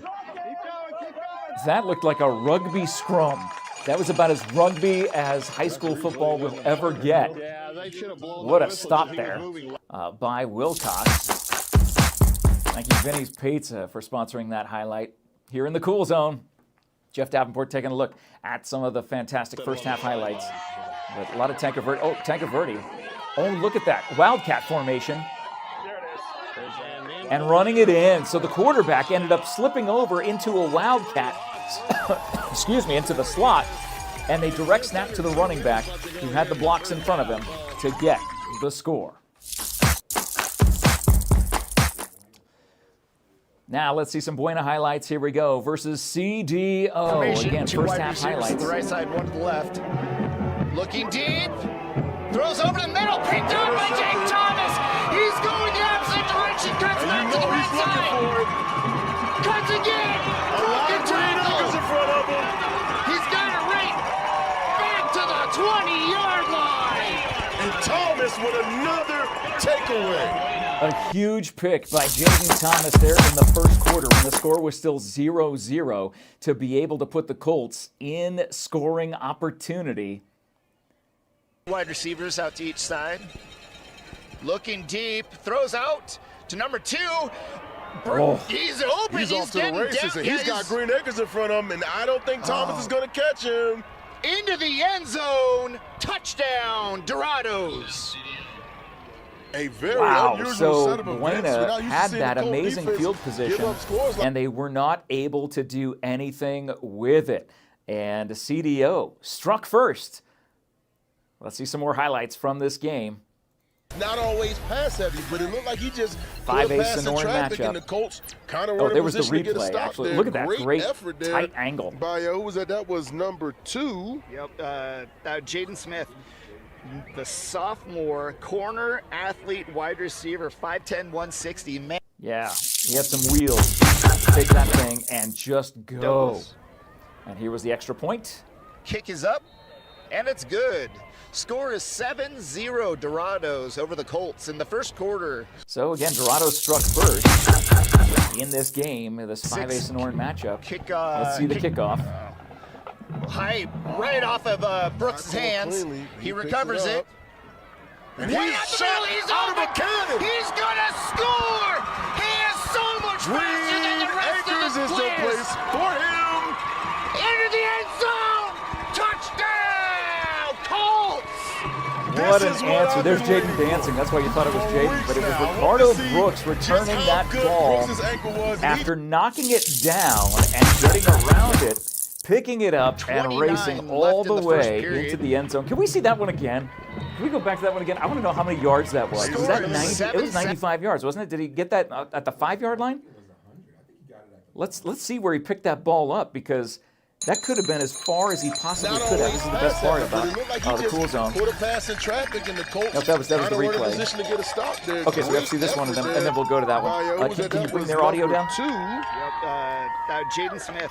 All right, so we live. There we go. So their audio's down, and so that was the first score of the game. The Dorados striking first, and now we'll get to see their extra point and then the kickoff, because the Colts answered immediately. There was no wasted time, but it looked like disaster was coming the way of the Colts. Let's see where he picks it up. Okay, so it's tough to see. Knocks it down. He's at the 3. I'd say the 2 or the 3-yard line, and he is off to the races because everybody over pursued, and the entire team running down the sideline to keep up with the basketball turned football player, number 2, Ricardo Brooks. Everybody dancing as the lights go crazy and the fans go bonkers for the 6-foot, 180-pound senior Ricardo Brooks. Now we'll get back to the other highlights here. Let's go down to Douglas for a Keno matchup. Look at that beautiful field, one of my favorite fields in all of Cochise County. Chased by a defender in the backfield. He's looking to throw And welcome back. The pass is caught. Halftime real quick. You got a couple of minutes before we kick off in the third quarter. We're going to let Ramon run down some scores here in the Tucson area. And then there is a big game. It's the biggest game in the state tonight. Number 1, Basha, and number 2, Hamilton. And right now, number 2 is winning 21-7 up in Chandler. And what about the Tucson scores, Ramon? Be right with you, Bill. All right. As far as 2A goes, Phoenix Christian and Scottsdale Christian are 1 and 2 in 2A, and they are both teams to beat. I mean, Tanque Verde's lost to them. Willcox has lost to them. Everybody you can think has lost to Phoenix Christian. They're a powerhouse in 2A. But tonight we've got the number 1 team in each section of 2A. There's two 2A South divisions, 1 and 2. Tanque Verde leading number 1 and Willcox leading number 2. And we'll let Ramon catch you up on the other scores. Right now, scores near and dear to my heart. We got Miranda Mountain View is down to the Miranda Tigers, 26-13. And that's the battle of the boot. We have Florence with a 7-0 lead over Safford. We have Saguaro up 14-0 over Amphitheater.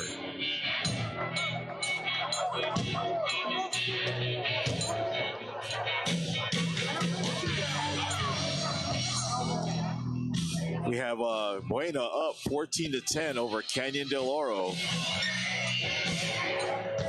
And that game is in Buena, I believe, isn't it? Yes. And we have kind of fights too. We got Vista Grande 12, Casa Grande 0. And that's both Casa Grande high schools playing each other.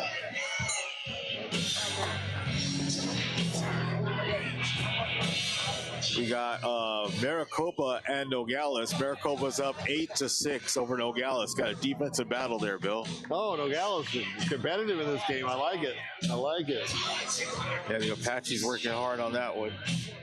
So one more score, and then we're going to be ready here for the second half kickoff. For a South Point score? Or? Trying to find one more Tucson score if I can. A lot of Phoenix games going on. Okay, we got Walden Grove 14, Douglas 0. Oh, okay. So, all right. So both teams back on the field to open up the second half. And as we mentioned in our brief halftime analysis, Tanque Verde got to steal that last touchdown. So instead of a 1-possession game, we've got a 2-possession game with the Hawks receiving the ball. That's what it's so important to play that last part of the second half to see if you can steal points. And as we've talked all year long, the most important possession in the whole football game is the first one of the third quarter, and the Hawks will get the rock first. Short kick. fielded. Now he's kind of doesn't know what to do, and he's going to be in all kinds of trouble trying to get to the outside and driven out of bounds. So once again, I'm not sure what's going on with the Tanque Verde, both the punt returners and the kickoff returners. It's almost like they don't want to touch the ball, but sometimes you have to.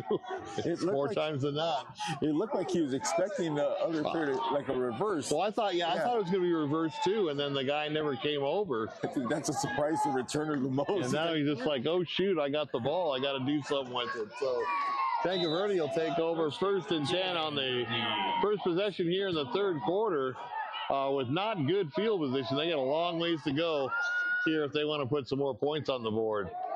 Inside handoff, big hole, and into the secondary, and down to around the 30-yard line. So big chunk of real estate there on that nice run inside by the Hawks to open up the quarter. It's never a good sign for Willcox when the offensive linemen for Tanque Verde are 10 yards down the field blocking.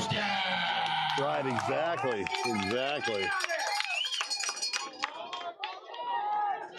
So Tanque Verde, 1 play, 1 first down, and ball on the 30-yard line. Quarterback's going to do just a little pitch and catch up the sideline and down across into Willcox territory.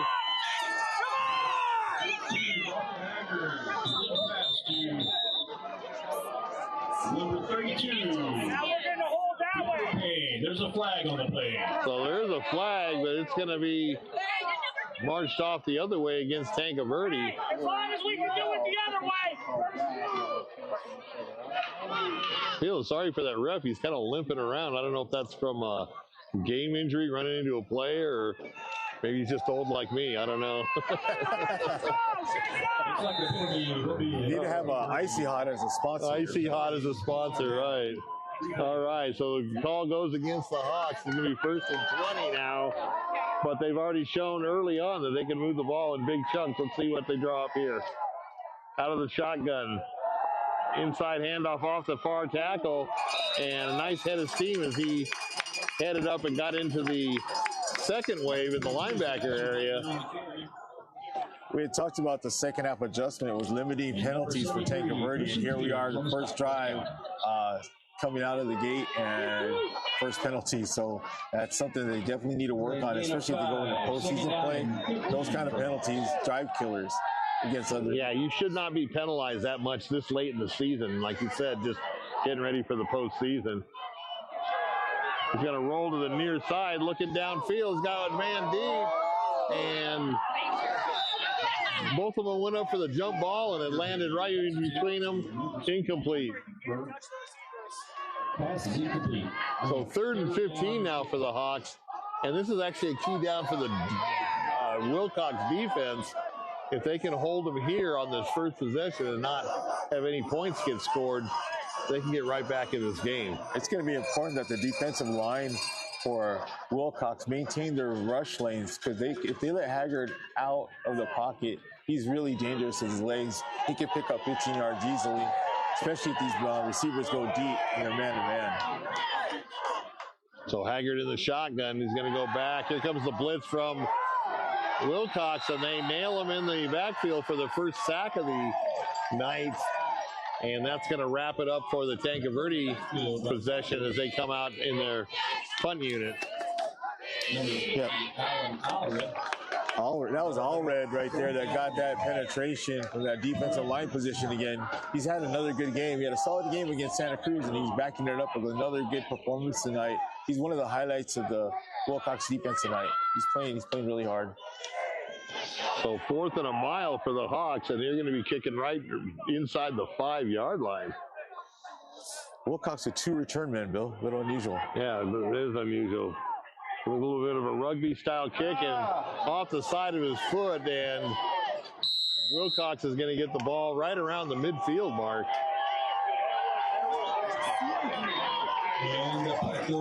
So we saw that last week with Willcox and Benson at the rugby-style kicker. And it's kind of an advantage because, you know, it looks like he could almost take off running, but then he pulls up and kicks. So Willcox with a good field position right at midfield to start the second half. 9:38 left to go. It's a golden opportunity for the Cowboys here, Bill. Cowboys score here. We got another ball game. Absolutely. Oh, 2-minute And that's going to cost the Cowboys 5 yards. That was Cuevas and Cook were both in motion at the same time. Yeah, I think two guys jumped off. Oh, no, I'm sorry, Ward and Cook. Sorry. Ward and Cook, all yeah, right. sorry. So 1st and 15 now for the folks. And just a penalty-ridden game. It's just like, if you're a coach on either side, this is not something you want in week 9 of your schedule. Oh, the film session is going to be brutal on Monday. Oh, yeah, Monday. There's going to be a lot of running on Monday. Yeah. All right, 1st and 15.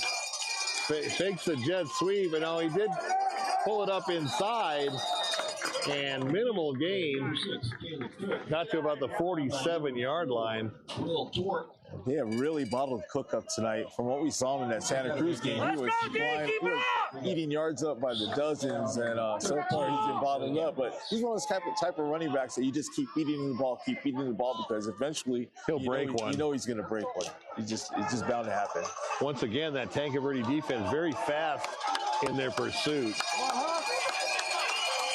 One-on-one down. So 2nd and 13 now for the Cowboys. That's that one-on-one again. One-on-one with number 11, and he gets the ball down the sidelines and a touchdown-saving tackle by Tanque Verde. And once again, using that height, but also using that underneath short throw. And a huge gain for the Cowboys. All the way down to the Tanque Verde. They're going to have to roll some help his direction, Bill. He's too big, too tall, too strong, too dominant one-on-one. If Hill throws the ball and gives a high points up for him, it's an easy win for Jackson right there. So I'm sure they'll give him some help. Yeah, you've got a 6'3" receiver and about a 5'8" defensive back, so definitely a mismatch there. And 1st and 10 now for the Cowboys, about the 13-yard line, just to smash straight ahead.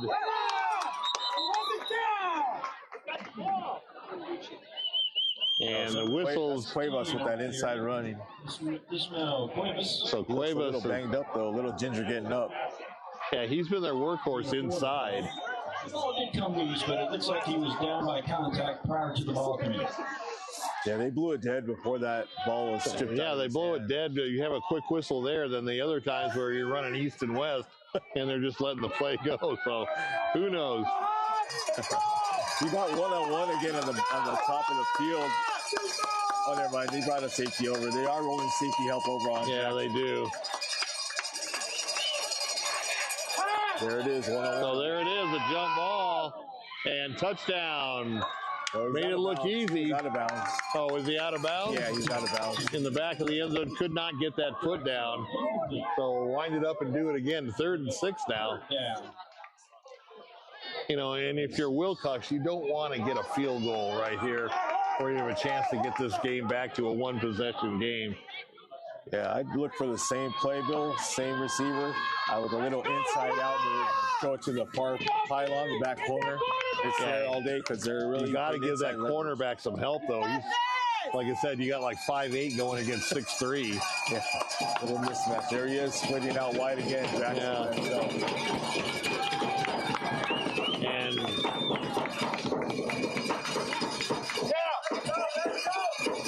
And just up the middle, some tough yardage inside. Cuevas again. No field goal unit coming short of the first down, and they're going to go for it here. 4th and 2. Bear in mind, they can get a first down without scoring. 4th down and 2. Let's make some noise, Hawk fans. Let's go. So first 4th down of the game as far as going for it.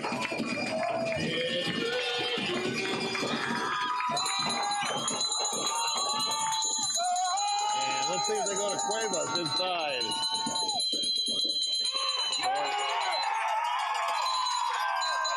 And Tanque Verde says they stopped them. And indeed they have. So Willcox comes up empty after a nice drive, and boy, that one's going to sting. Yeah.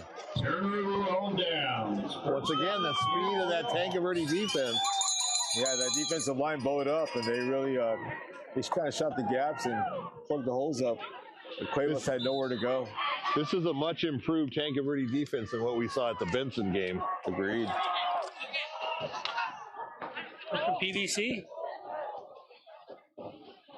So first down for the Hawks, and just trying to get a little room and give them some breathing room, and just a little dive off tackle. Number 22, Sebastian Blakeman on the carry, gain of 2. Let him pick up second. So that'll be 2nd and 8 now as we are under the 7-minute mark here in the third quarter. And what a big defensive stand by the Hawks. Yeah, that was a game changer right there. Exactly. I mean, especially if they score, you could gone from a potentially 1-possession game to a 3-possession game. Kind of like in basketball, you miss a layup, you go back down the other side and hit a 3. You know, it's a 5-point swing. 5-point swing, really. Ooh, ball came loose. Ball came loose at the end of the play. Ball came loose and then the whistle blew. So yeah, he was able to get his own. I don't know. Yeah, it was Payne, and we try not to be real critical of the officials. But luckily, the ball bounced right back in his breadbasket. It's a big down again, Bill. So once again now, big down for Tanque Verde, because if Willcox can hold them here deep, once again they can flip the field and come in with a short field. Back to pass, got an inside screen and in and out of the hands, but a late flag comes in. And let's see what this is all about. And that came from the back judge, so. Pass interference? Pass interference. And so a pass interference call against the Cowboys, and that's going to give an automatic first down to the Hawks. Oh, what a crucial mistake there, Bill. Crucial mistake. Incomplete. And here we are, converting via penalty. So as in the first half, when Tanque Verde was kind of shooting themselves in the foot with their penalties, now roles reversed, and now against Willcox, and the Hawks out of the shadow of their own goalpost, and with a lot more room to work here. 1st and 10. Just a quick hitter up the middle, and keeps those legs driving.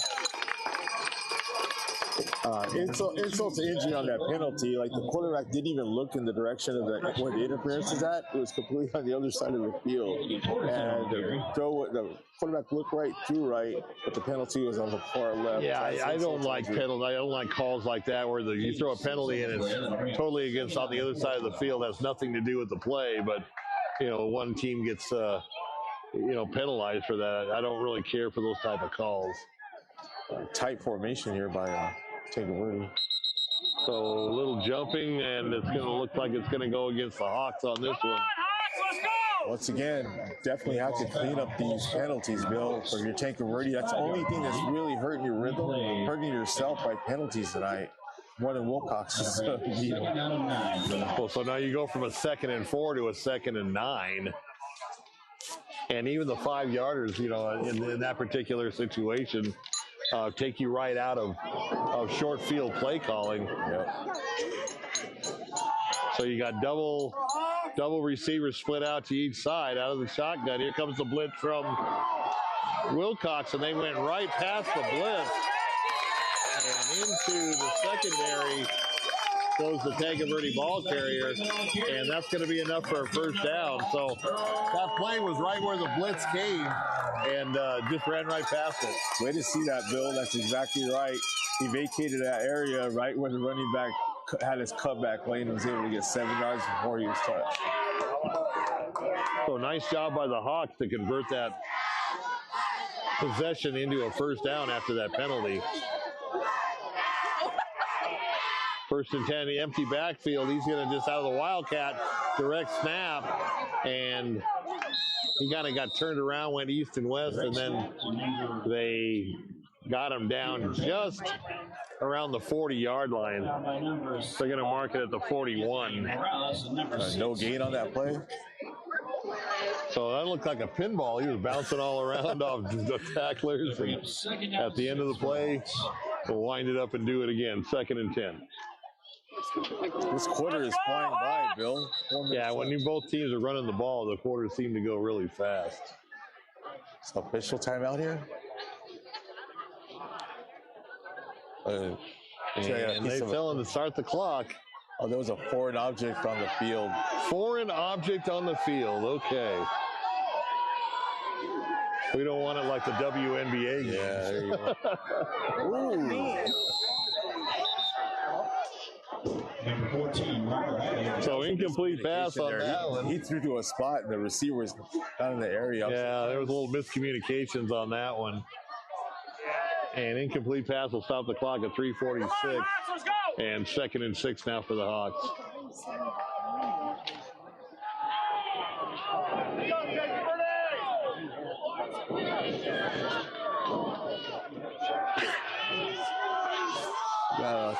Third and 6 here, Bill. 3rd and 6, okay. Big down for Tanque Verde.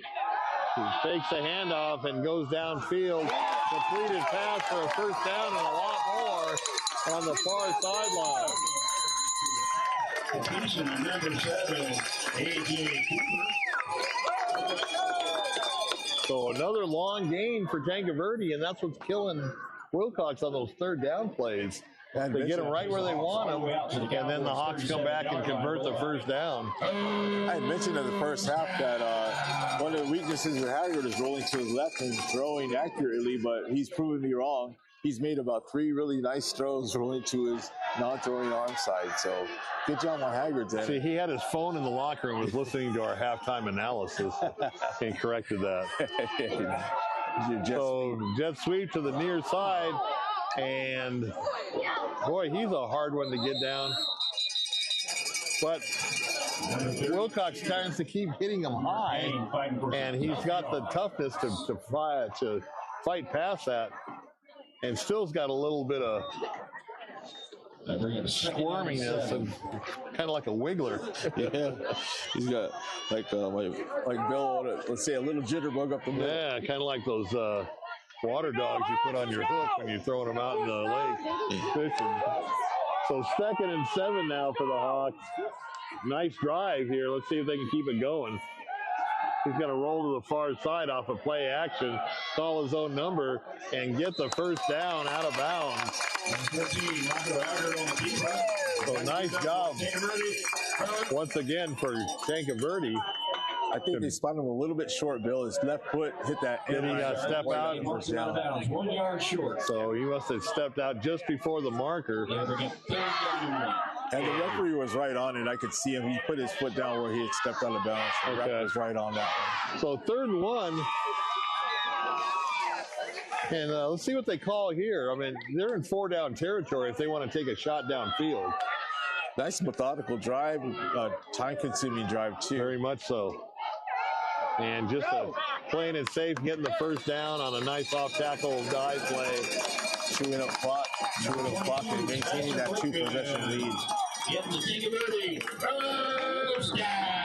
So if you're Tanque Verde and you can get rid of the penalties, they look like they're starting to, they're playoff ready, but they've got to work on those penalties. Yeah, because when it comes playoff time, there is no mercy. You go hard or you go home. It's one and done. Yeah, that offensive line is really asserting itself here. They're getting a really good push. Starting to wear down the Cowboys' defensive line. Agreed. Once again, just an off-tackle play, but he finds a seam and a nice little run on first down. I think he got 6 or 7, maybe even 8. Correction, the previous run was by number 23, Nixon. And so 2nd and a couple here as we get down to the final part of the 3rd quarter. 1:51 as we have an official timeout. And had an injured Tanque Verde Hawk, number 22, it looks like. Comes off under his own power, but a little gimpy. Yeah, that was a running back, Sebastian Blakeman. He's been taking a lot of hits. He's been, like you said, tough running up the middle there. He is a tough running, but he looks like he'll be okay. Rub some dirt on it, get back in. Look at that great play fake. Now he's got the roll out to the bed. He's got a wide open touchdown, Tanque Verde. Wide open in the end zone. A nice play off the roll. think they got an illegal man downfield. Oh, you got a legal man downfield? Yeah. Beautiful play regardless.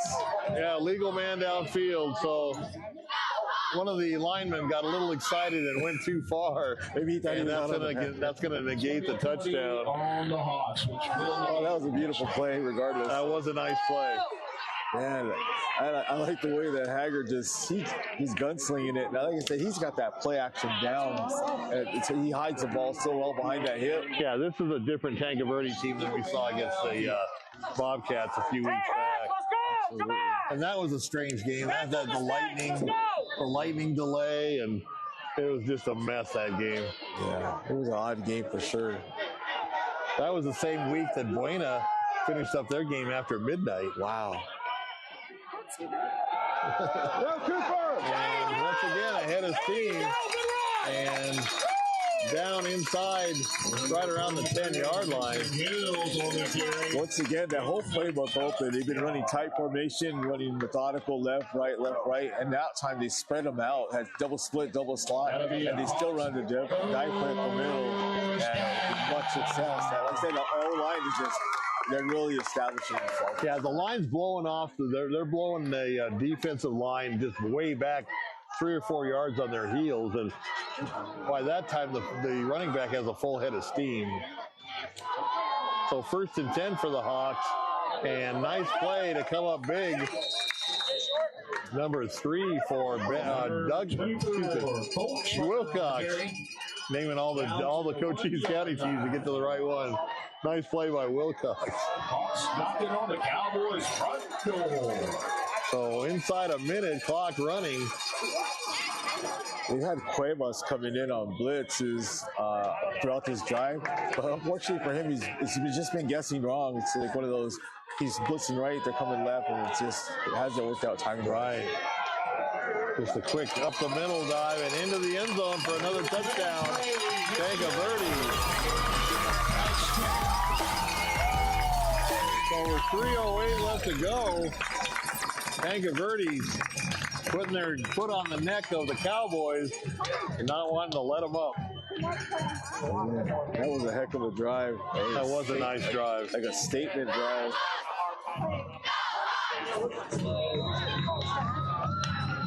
So what we thought may have been a tight game with 2 number 1s going against each other.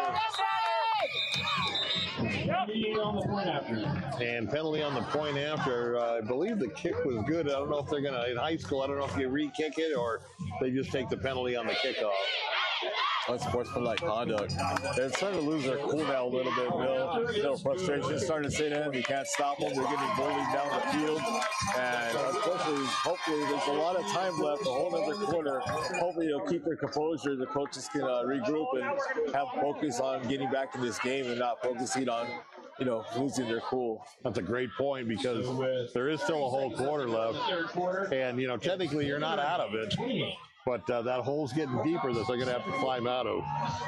28-7 here with 3:08 left to go here in quarter number 3 as the Hawks start to show their dominance here at home in front of a nice crowd. Wow. What do you do here, Bill? Do you think we should pooch kick it, pin them deep, or just kick it through the end zone and let them start off on the 20? I think I would kick it on the ground. You're not going to, that's going to negate any type of long run back. And with the guys running their lanes down the field, maybe get a tackle inside the 20. Yeah, try and pin them deep, right?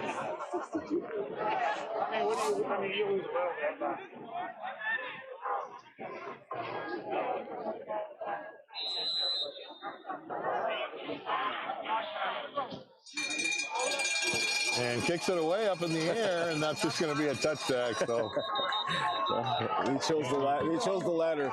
Play it safe. Trying to give him any play it safe, and the Cowboys will take over on their own 20. 1st and 10 is going to give us a chance to sneak in a couple of sponsors here. SSVEC, our presenting sports sponsor, powering our live stream youth sports coverage all year long. SSVEC serving our community. Prestige Remodeling and Restoration, Sierra Vista has pioneered a visionary approach to customer-centric service. Visit them at prestigesierravista.com.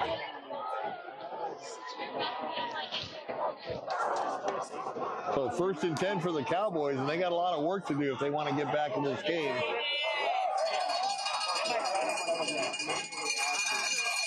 Once again, just hard running up the middle.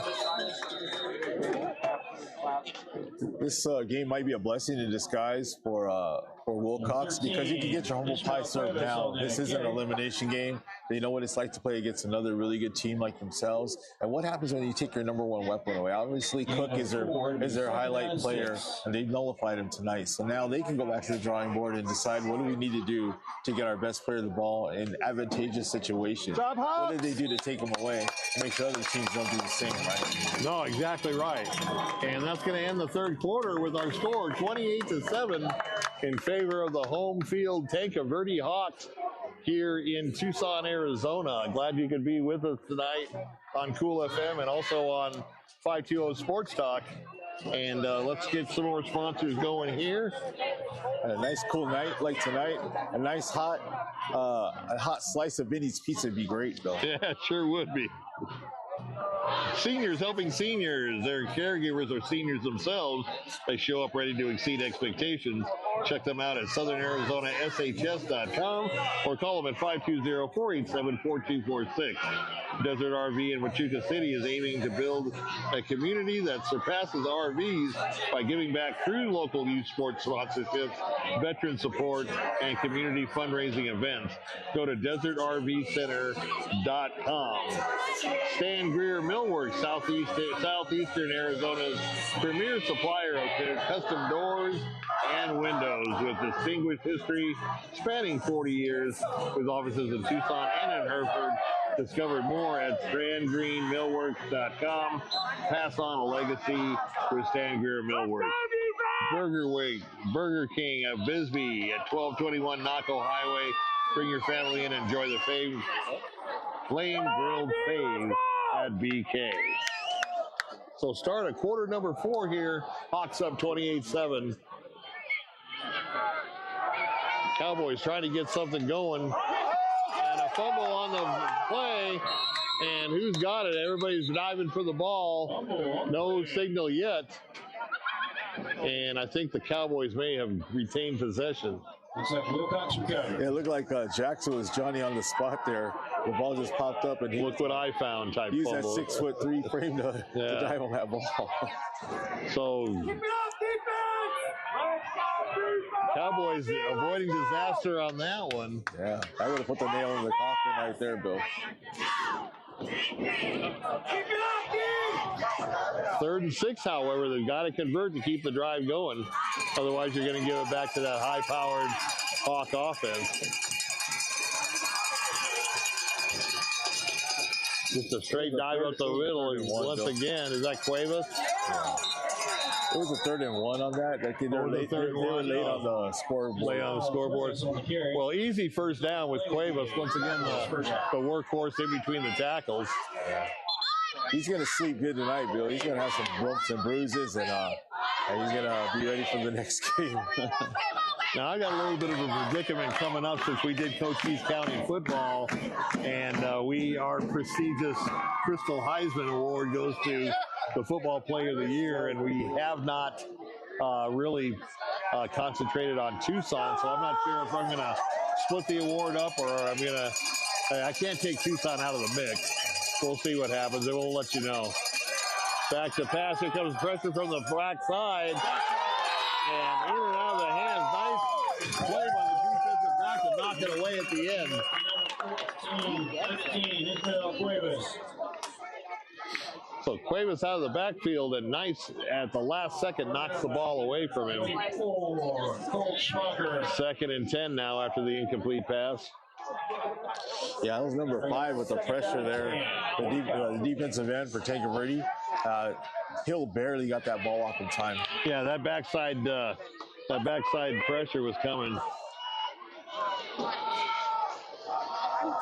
Oh, his name is Baumgartner. I thought that's what it said. So Baumgartner with the pressure on that play. So 2nd and 10 for the Pokes.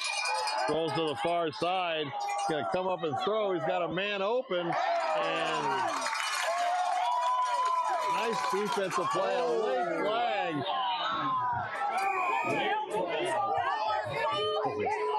Well, I don't know about that one. He threw the flag 2 days after the play was over. I think he lost his flag in his pocket, Bill. Yeah, I can't get it out. Yeah. This is a joke! Probably had some Velcro on it or something. I don't know. Flag football. Maybe he was reffing the Marana flag football game last night. And speaking of that, congratulations to the Lady Tigers.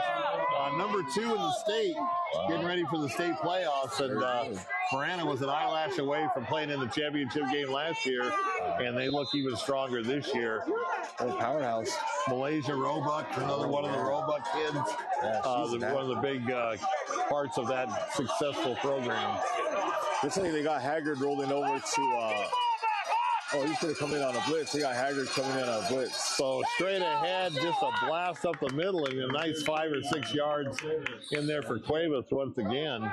I think Tanque Verde would be more than content to let them run the ball for 3 or 4 yards at a time and just let this clock continue to churn with the three touchdown lead. Well, that's one thing when you're a running team and you're this far behind. You got to, at some point, you've got to put the ball in the air. Yeah, they're not built for this, right? So 2nd and 6 after a 4-yard gain for the Cowboys.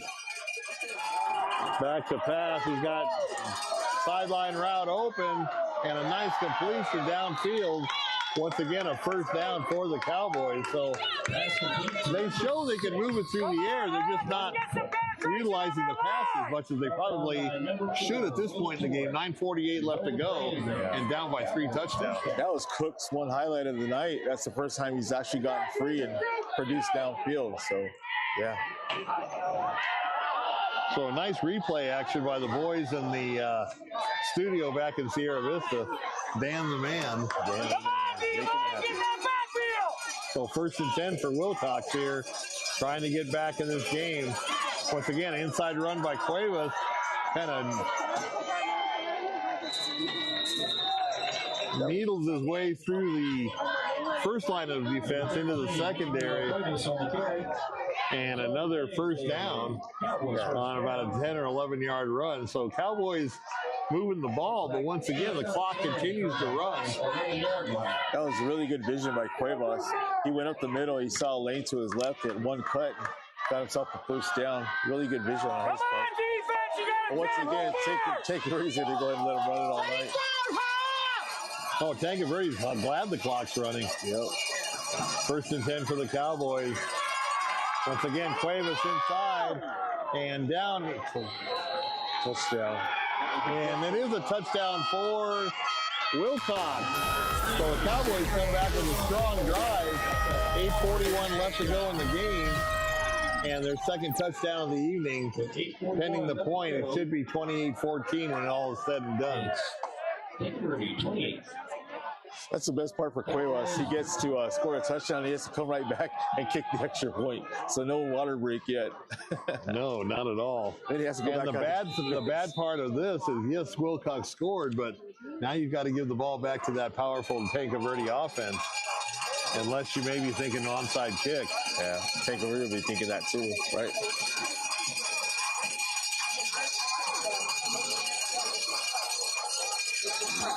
And whistles before the kick. Offsides on defense. Okay, so offside. So do you go for 2 now? You're on the 1.5-yard line.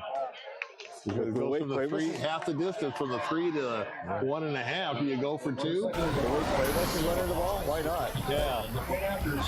He's falling down for 2 yards. So they are going to take the point after and then assess the penalty on the kickoff.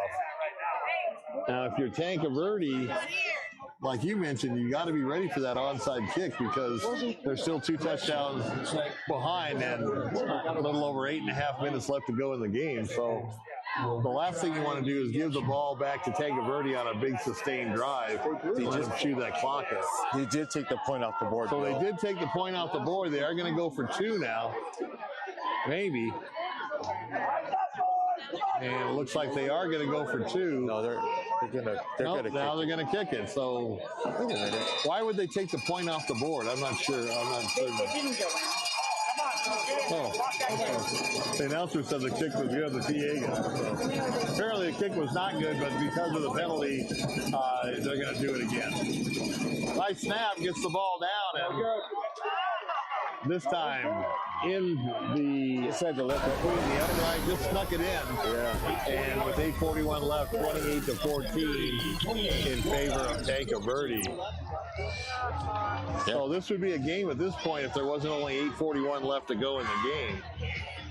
That cheap touchdown in the first half, that's coming back to haunt the Cowboys right now. So for our 520 viewers here in Tucson, just a little program note. Arizona has a bye week this week. I will be going up, switching hats, and going up at 6:02 Sports Talk tomorrow up to Tempe, Arizona for the Sun Devils and the Houston Cougars. 5 o'clock start at Mountain America Stadium. And I will try to do a halftime report like I did last week. We've got some journalism students that sit next to me from a Scottsdale school up there. They do a really good job, and we're going to try to get them on the air and do a halftime analysis up there at the Sun Devil game. So something to look forward to tomorrow. Sun Devils 5-2, trying to get that 6th win and become bowl eligible tomorrow. They are favored. Here's the onside kick. It's high. And nice job by number 7 to just field it and be safe, go down to a knee. So real quick program note for the ASU game tomorrow. Jordan Tyson, the best receiver in the Big 12. He ranks first in every receiving category. He is out for tomorrow's game. So Sun Devils a little banged up. I listened to Coach Dillingham's press conference yesterday, and ASU is a little banged up, so there'll be several players. Tyson will be out. Jordan Tyson, Kyson Brown, the running back, will be out, and we'll see how they fare. Just a quick inside tug, and he cuts back. One man to beat, and he's going to take it all the way in for a Tanque Verde touchdown.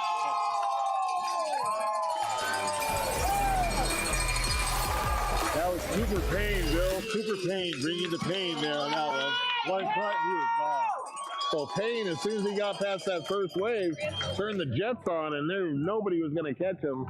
And boy, Willcox worked hard for that last touchdown, and it went all down the drain in a matter of seconds to Tanque Verde. And I think you can put a bow on this one, 34-14, pending the point after. That outside kick, when they did it, was fielded by Cooper. He's probably got the best hands on the team, so that's when it went wrong. But we can't win. We thought we got this great matchup, 2 number 1 teams, and ends up being a blowout.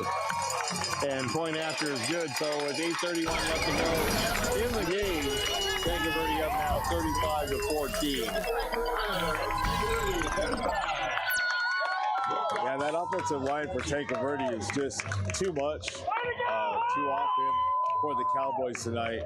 It's a battle of attrition, and this big offensive line is just asserting itself. Very much so, very much so. I think you can blame me since I'm the one that picks the games.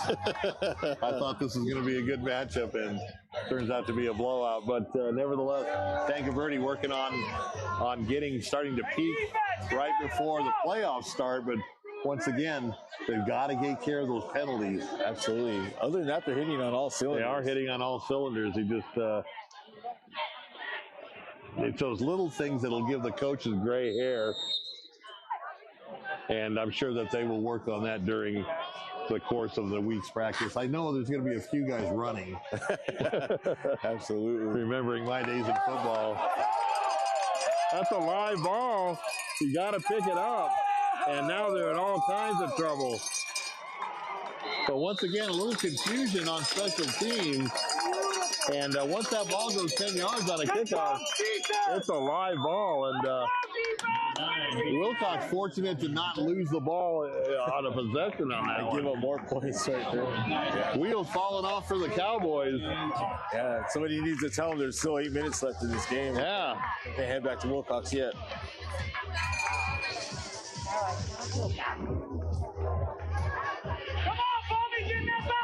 Well, here's a situation if you're Willcox. You hold your cards, like you try trick plays, razzle-dazzle, you just keep it vanilla because you don't want to show them anything in case you see them later on in the playoffs, Bill.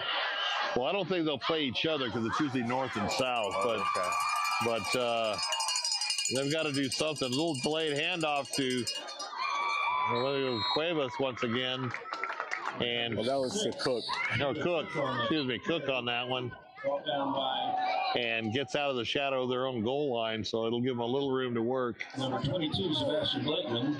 Number 24, Colt Schwacker. So time to sneak in our favorite sponsor, Vinny's Pizza of Sierra Vista, serving the community for 45 years with great pizza, wings, sandwiches, and they are proud sponsors of this live stream sports coverage here on Cool FM Live, and they hope to see you soon. Once again, inside handoff, he's got a head of steam, and now Willcox is starting to run the ball well, but too little, too late. You don't want to run the ball well, keep the clock running, and there's seven minutes left to go. I think Cuevas needs a break. He's giving himself a break here. He's going to be tired, tuckered out today. He's pretty much been everything for Willcox tonight. He's been blitzing on most defensive plays. He's kicking the extra points. He's running the tough yards up the middle. So, yeah, he might be cramping up, out of gas. Yeah, so timeout on the field, and that's going to give me an opportunity to put my hoodie on. I was going to try to tough it out, but yeah, couldn't do it. If I was Willcox, like I said, I'd definitely kind of stay vanilla. There's no need to go too deep into the playbook at this point. This game's pretty much kind of out of reach with the time that's left. That's true. Reason there is the clock stoppage, there is an injured player on the field for Willcox. Yeah, it is Cuevas. Favored that right leg. Was it Cuevas? Knee, ankle, something of that nature. He's played a heck of a game tonight. He has played a good game. Yeah, he's been definitely really gutty performance. Like we talk about, he's the one that's always willing to run those tough yards up the middle, and he does not shy away from contact on either side of the ball. No, he's a two-way player. Yeah. As a lot of these 2A kids are, just because of the smaller enrollments. Yeah, and I think Tanque Verde's conditioning is something to behold too, because they're still flying around the field. Well, Tanque Verde's really grown as a program, and I think it started off with Jay Dobbins, but a lot of times the kids in this area would automatically go to Sabino and play with Coach McBrayer, who's a fantastic coach, a good friend, but I think they're staying at home, and it's picked off by Tanque Verde, and is he going to go all the way? Pushed out of bounds just shy of scoring.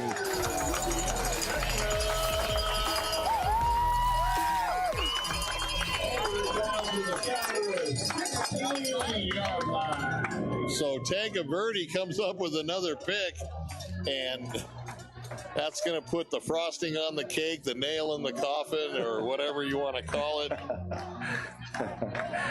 Yeah, it's kind of hard to overthrow Jackson with his height, but for some reason Hill was able to float that ball a little too high for even Jackson to reach high pointed.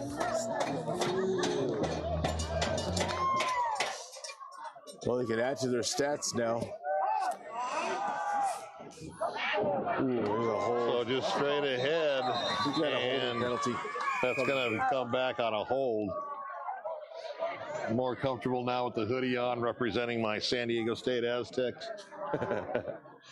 You know, with being the Tucson award, Haggard is a Tucson player, and he's really rounded into form. I'm not sure what his stats are overall for the season, but it's something you might want to look at as far as. Well, another player I've been looking at kind of, on the side because we're not covering Tucson games this year is Noah Chanez from Tucson High. I mean, he doesn't lead in any categories, but he's in the mix in every category. He plays both ways, and for a 5A player to play both ways, that's true. Up top, and complete.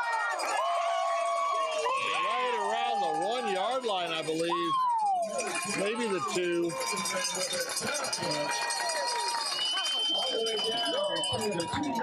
And Tanque Verde just ready to add to this blowout score.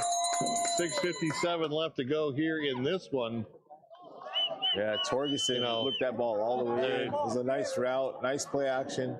And Tanque Verde looking for more, Bill. Yeah, I'm sure they're going to probably put some reserves in after this. And like I said, it's always good to give those reserves good live game action because you may need them in the playoffs. Back to pass, little dump over the middle, and a touchdown, Tanque Verde. They have a taunting penalty here. And that may be called back. I think it's going to be post touchdown. I think it's going to be taunting. Okay, so it looks like the touchdown will stand, and we may get a little unsportsmanlike call after the fact. That was a simple pitch and catch. Unsportsmanlike conduct. So that was an old school play. It was almost like a Baltimore Colts John Mackey little button hook from the tight end just over the middle and just a jump. Alfredo used to run that. We used to call it Valley Union. We used to call that the Valley Dump. The Valley Dump. Coach Davis from St. David, his father, Coach Davis and Alfredo of Valley Union, made that play really popular in the 80s. So kick is up and good. So with 6.5 minutes left to go. It's all Tanque Verde, 42-14 here in Tucson. That's something that the coaches are going to have to address as well. You're up big in a game like that, getting a sportsmanlike penalty right there. That's something that on Monday. Once again, you gotta address it. You can't let that go. So I know you're excited, you're happy, but you got. So now we got to start thinking where we're going to eat afterwards and stuff. Living in Marana, this is almost Cochise County for me out here. Yeah, anything past Swan is like Cochise County. Absolutely. The bad thing about Marana is they rolled up the sidewalks at 8 o'clock. So now the penalty for the unsportsmanlike is going to be assessed on the following kickoff. You'll probably be hosting the game. And they're going to be kicking from the 25-yard line, are the Hawks. And that's something you don't want to see. They're winning handily, and there's no reason to do something like that. Unsportsmanlike. You've got the game in the bag, and you just got to kind of control your emotions. Yeah, you happy you scored. So let's see what kind of leg he's got. He's got a good leg for the 25. Here come the Cowboys up the near sideline, and they're going to be tackled about the 37-yard line. And Willcox will take over 1st and 10.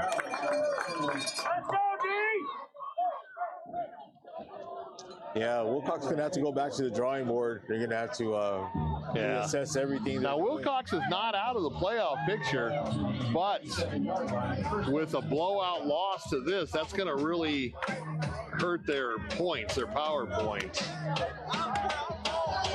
Because, you know, you got two #1 teams going against each other and a lopsided score. So Tanque Verde, they did what they needed to do, take care of business. Willcox is going to need, they may need possibly some help. And you got to get at least one Cochise County team in the playoffs. Little end around, they tried to cut up the middle and very short gain, if any. Looks like they marked him right at the line of scrimmage, 2nd and 10. That was Ward. He hasn't touched the ball since the first half, so Ward kind of he had a lot of action in the first half and kind of went missing in action second half. But Cuevas pretty much toted the rock most of the second half. Yeah, Cuevas was their workhorse. So clock is running, 5:55 and counting, 2nd and 10 after the nice play by the Tanque Verde defense for no gain. And once again, they're going to try the outside, cuts it back, and gets a little bit better success on that one. Nice run by Ward. And looks like he got 5 yards or so. Gain of 5, that'll bring up 3rd down and 5 for the Cowboys. You know, Cuevas is a senior. They'll be losing him, but the big core of this team is going to be right back. You got Jackson back. You got Cook back. You got Ward back. And you got Hill, who will only be a junior next year. So a lot to build on. If they can make the most of the season, they're going to be even better coming back and better for it. For sure. 5:11 now, 3rd and 5. And just a little curl inside handoff, trying to fight for that yard marker. He's going to come up short. Cook only got about 1.5 yards, 2 yards on that one. Oh, man. Bring it 4th down and 3. So 4th and 3, obviously you're going to have to go for it. Yeah. The home announcer has jokes. Let's go!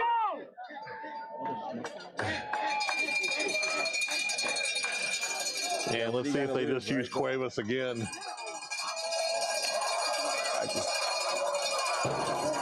got Jackson in the flat there. All I see was go 3 yards and turn around. Oh, they might have been trying to draw him off there. Trying to draw him off, and a timeout to the Cowboys. I think I'd punt here, Bill. I would just punt. No reason to. It's 4 minutes left. So what we thought was going to be possibly a track meet and a tight game has turned out to be an all Tanque Verde affair of 42-14. Nice job on offense and defense by the Hawks. Like we said, the only thing they need to work on is those penalties. Yeah, see what kind of decision the Willcox coaches make here. If they're just gonna, like you say, have nothing to lose and go for it, or Yeah, you got to go for it. I mean, you know, even if you don't make it,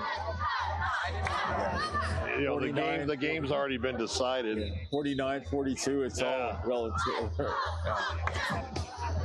So we are glad that you joined us tonight here on simulcast Cool FM and 520 Sports Talk. So we got everybody covered in Southern Arizona. Cochise, Santa Cruz, Pima, and Pinal County all night long.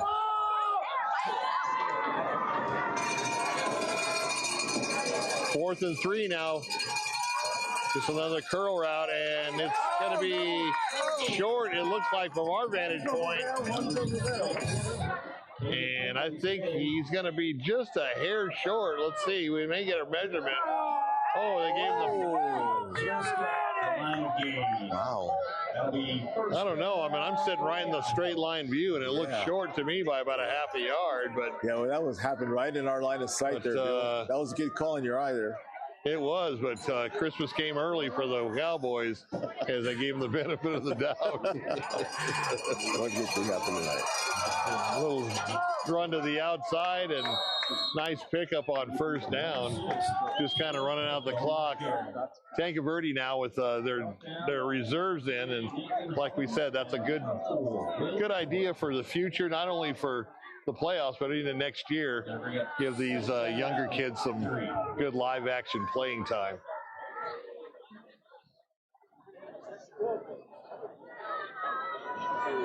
Good show of sportsmanship there by Tanque Verde, helping Cook up off the ground. So you always like to see that. I mean, as much as they point out what they need to work on, that's something positive that we need to point out as well. Certainly. 21 in motion. He's going to go on an underneath pass, and was his arm hit, or did he just not have enough arm strength on that one? He did set his feet. The guy was Jackson was wide open. He rushed to throw. If he would have set his feet, he would have got it there, but he just threw off flat-footed, so it was all arm on that throw. Don't be surprised to see number 11 playing basketball for the Cowboys coming up in a month or so. Old Action Jackson. Action Jackson.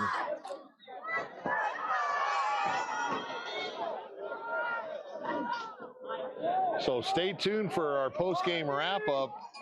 We're gonna get my man Ramon to finish up the scores. Jeff Davenport will take care of the Cochise County schools once we go back to the studio. But see if we can get some Tucson scores, or I know that Casa Grande battle of the Casa Grande Union School District going on tonight. Battle of the Boot up in Marana with your Mountain Lions and the Tigers. Yep. And some other scores that we can find out. Rincon, I know, is playing Empire. And that's where the Arizona Bowl is tonight with Coach Tim Kish. Got a chance to make contact with him before the game on the drive over here. So 1st and 10 now for the Cowboys. And all kinds of trouble, and he's just going to go down. He was surrounded by Hawks and nowhere to go. And clock is running now, and It'll be under 2 minutes probably before they get the next snap off. Yeah, hopefully he'll keep running the ball here and just let this clock do its magic here, Bill, and kind of regroup and retool and see where they end up after the season. Yeah, it's been a fun game though. Welcome back from your NFL hiatus when you went to San Francisco last week. Nice run off tackle and cuts it back at a Caleb Cook. And got about 5 or 6 on the play. Yeah, I was in San Francisco, but our heart was in Arizona. I really wanted to be at that Willcox. I'll tell you, that Benson Willcox game was quite a game, or the Sini Lohman Trophy. Yeah. And Willcox kept the trophy in the W. Well, they got that to hang their hat on. So. Yes, they do. Minutes. Big rivalry between Benson and Willcox, so you know both teams are going to give them their best effort. Once again, out to the far side, and not quite enough for the first down. Remember when we were playing, Willcox was the bigger city back in the day. Now it's turned around and Benson's the bigger city. Yeah. Looks like he's way short of the line to gain. This will probably be the last play of the game here. Unless they don't get a first down, then it'll turn over on down. Yeah. So 4th down and a yard, or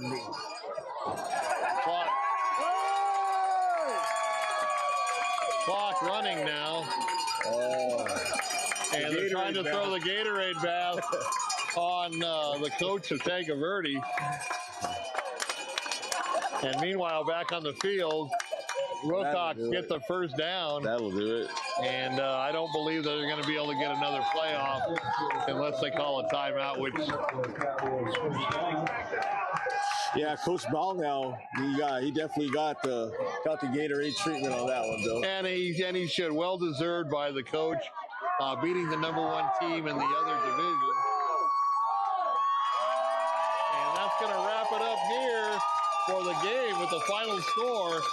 Tanque Verde 42 and Willcox 14. Stay tuned real quick. We're going to wrap it up with here at the football field, and then we'll go back to the studio. Yeah, we got no score on Empire and Rincon, but we do have an update. Marana is up on Marana Mountain View, 34-20. That's one of the Tucson scores. We got Saguaro up big on Amphitheater, 28-0. Yeah, I'll see if we can get a couple more Tucson scores before we send it back to the studio. Is that a Cienega score? Oh, cool.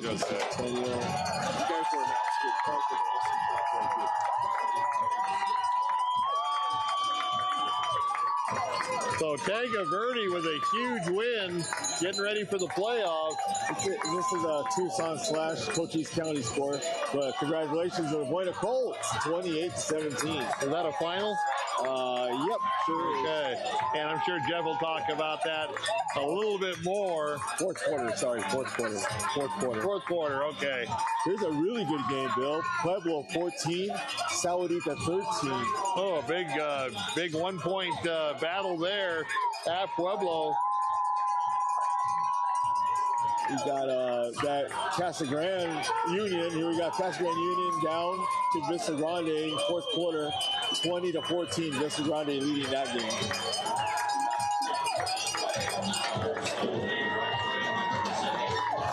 So we'll do a couple more scores, and then we'll kick it up back to Sierra Vista. Hamilton's up on Basha, 28-12 in the fourth quarter. So number 2 over number 1 in the state in the open division.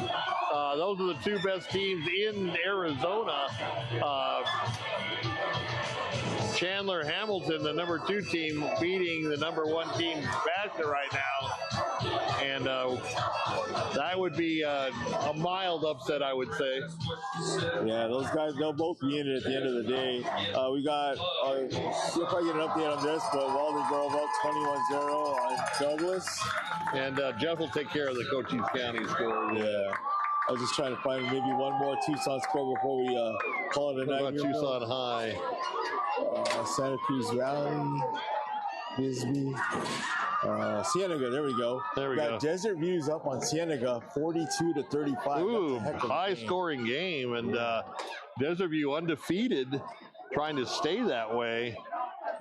And Cienega, the game is in Vail, so that's always a tough out there with great fan support for Cienega. That's our last Tucson score that's listed for tonight, Bill. Oh, is it? Okay. Yeah. But hey, thank you, Cool FM. It's been a fun season as we wrap it up. I really enjoy working with you, with Todd, and everyone at Cool FM Live. We really appreciate this opportunity to come on and do these games for Cochise County. It's been a lot of fun, a lot of talent in Southern Arizona. It's really nice to be able to showcase them every week. And thank you to all our great sponsors out there. And hopefully we'll get to Vinny's Pizza sometime soon to take advantage of that. Yeah, definitely. Cochise County, as well as the Tucson, Pima County areas, use local. Go and use these food places, the service industries, the real estate. Once again, thank you, SSVEC, for powering our broadcast. It's the power company down in Sierra Vista. So Cochise County, Pima County, use those local businesses, and let's keep the money in Southern Arizona. So that's going to wrap it up for us here at the football field. Once again, the final score, Tanque Verde 42 and Willcox 14. Once again, thank you to Todd Ryan for excellent production work, and we'll send it back to Mr. Jeff Davenport in the cool zone. This time to Miles Richardson, another run, Cutting up. another first down. That's it. He goes into the end zone, and Thank you. they are calling it just short of a touchdown. Maybe a few. What a play, what a run. I wish we could do replays on that. That was a fantastic run. And you're coming back to the Cool Zone. If you are joining us, watching the Tanque Verde and Willcox game, thank you so much for joining us in the Cool Zone. This is what we do. We've been looking at every single game, all 6 games, giving you live in-game looks and highlights from the games that are going on for our Cochise County teams. And right now we're taking a live in-game look at Valley Union. They've got a good lead, their first lead of the game, and then they turned over the ball on downs, did their defense, and they are on the move on offense. But now we're going back to Buena. Looks like Caleb Layton taking a big run as they have a 2-score lead. Yeah, that's great. A great look there. And now we'll head back to Valley Union as they get the touchdown. My goodness! What a game. Valley Union is going to go on to the next round. 40-28. My goodness, Miles. Yes, my goodness, indeed. That is a fantastic rebound by Valley Union that was down by 10 at the half, and now they lead by 12 going for the extra point or 2-point opportunity. Let's see. Looks like you're going for the 2-point try. Miles Richardson. Luna in the backfield. Look at the sky. No, my camera. No. Stop just short. Camera pointed towards the sky. Hey, Sorry live TV. on that. No good. You want to bring it back to me? Let's come back inside the Cool Zone. It is Jeff Davenport. Again, a final in Tanque Verde. Willcox falls 42-14. That is a final. Our other final is down at the bottom. That was the first final of the night. Also 42 points for Heritage Academy Heroes versus ALA. Buena put the pedal to the metal there. They are moving on offense and looking to add to their 28-17 lead. Unfortunately, Douglas not able to get on the board at home. Tonight they have 1 game left. Looks like Douglas might fall to 4-4. Let's go there and look and see. They are on offense. And as we see number 3, Ivan Higuera, the 5'7", 155-pound senior leader of this team. I love their field. I could look at their field all day. It's absolutely gorgeous the way it was designed. You can see the soccer outlines as well. The way they put up the soccer goals there as the loop is coming out just past the 10-yard line. But being able to watch Douglas looks like setting up for a field goal. So at least to get on the board. It will be a 39-yard field goal, possibly 40, depending on exactly where that ball is spotted. Whistles blow. Looks like a flag was thrown. And we go back to Buena.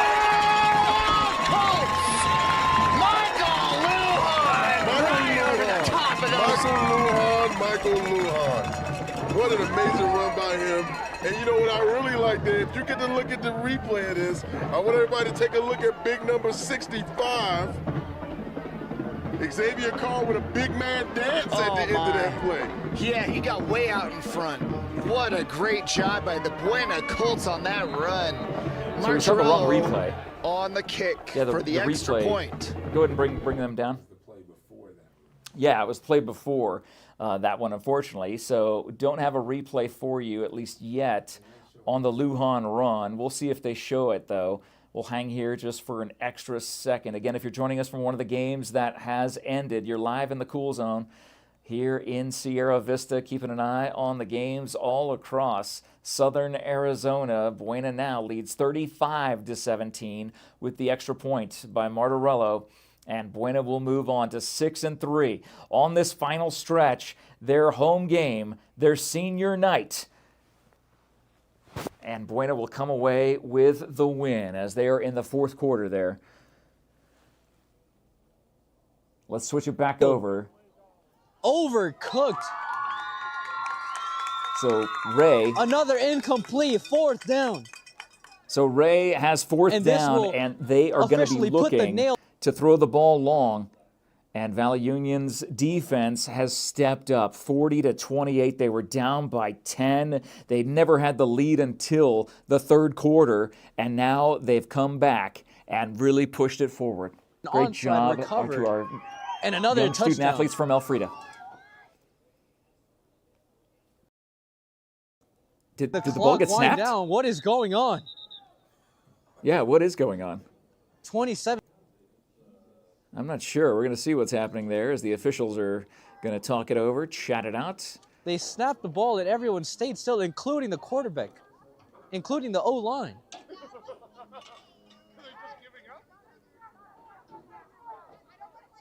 They're going to replay the fourth down after whatever that was happened.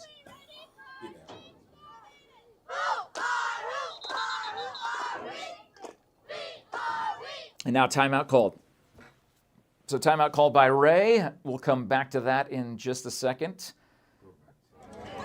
Yeah, let's go back to Douglas and see what they're going to do. So on fourth down, instead of going for the field goal, looks like the offense is back out on the field. And it does look like the Bulldogs will be going for it on fourth. Correct, sets back. Getting chased and has to throw it out of bounds. Nowhere to go, nowhere to throw. And Douglas turns it over on downs. It's got to be late in the fourth quarter there. That's probably why they decided to go for the touchdown instead of the field goal, just to make sure they could get on the board. You're watching the Cool Zone here in Sierra Vista. It's Jeff Davenport, Coach Baker, getting you all the highlights, all the live in-game looks that we possibly can for the games that are still in play. Tanque Verde ended up beating Willcox tonight in the Super Regional, 42-14. ALA fell 42-0. Those games wrapped up. And here's the final scores, by the way. Here's our scoreboard to give you an idea of the games that we're following in progress. You can see each one of these games live on the Cool FM Live Facebook feed. Just scroll through the feed and you will get to each one of them. But two finals in the books, big blowout wins for Heritage Academy at ALA. ALA finishes their year 0-8, unfortunately, and they sadly will end up finishing out their season running the table in reverse, if you will. And it looks like we have a final in Ray. It is official. Valley Union moving on to the second round of the playoffs. Congratulations to our team from Elfrida, our Cochise County team. There they are, shaking hands. And you have the Blue Devils moving on to the next round. Thank you all for tuning in And until next time.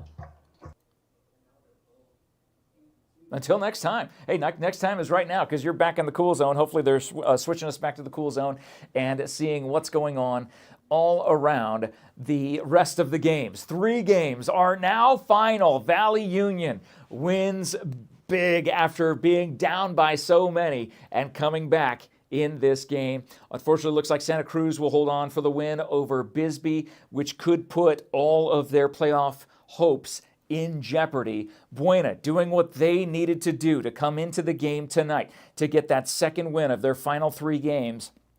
And they have done it. And Buena will end up wrapping this game.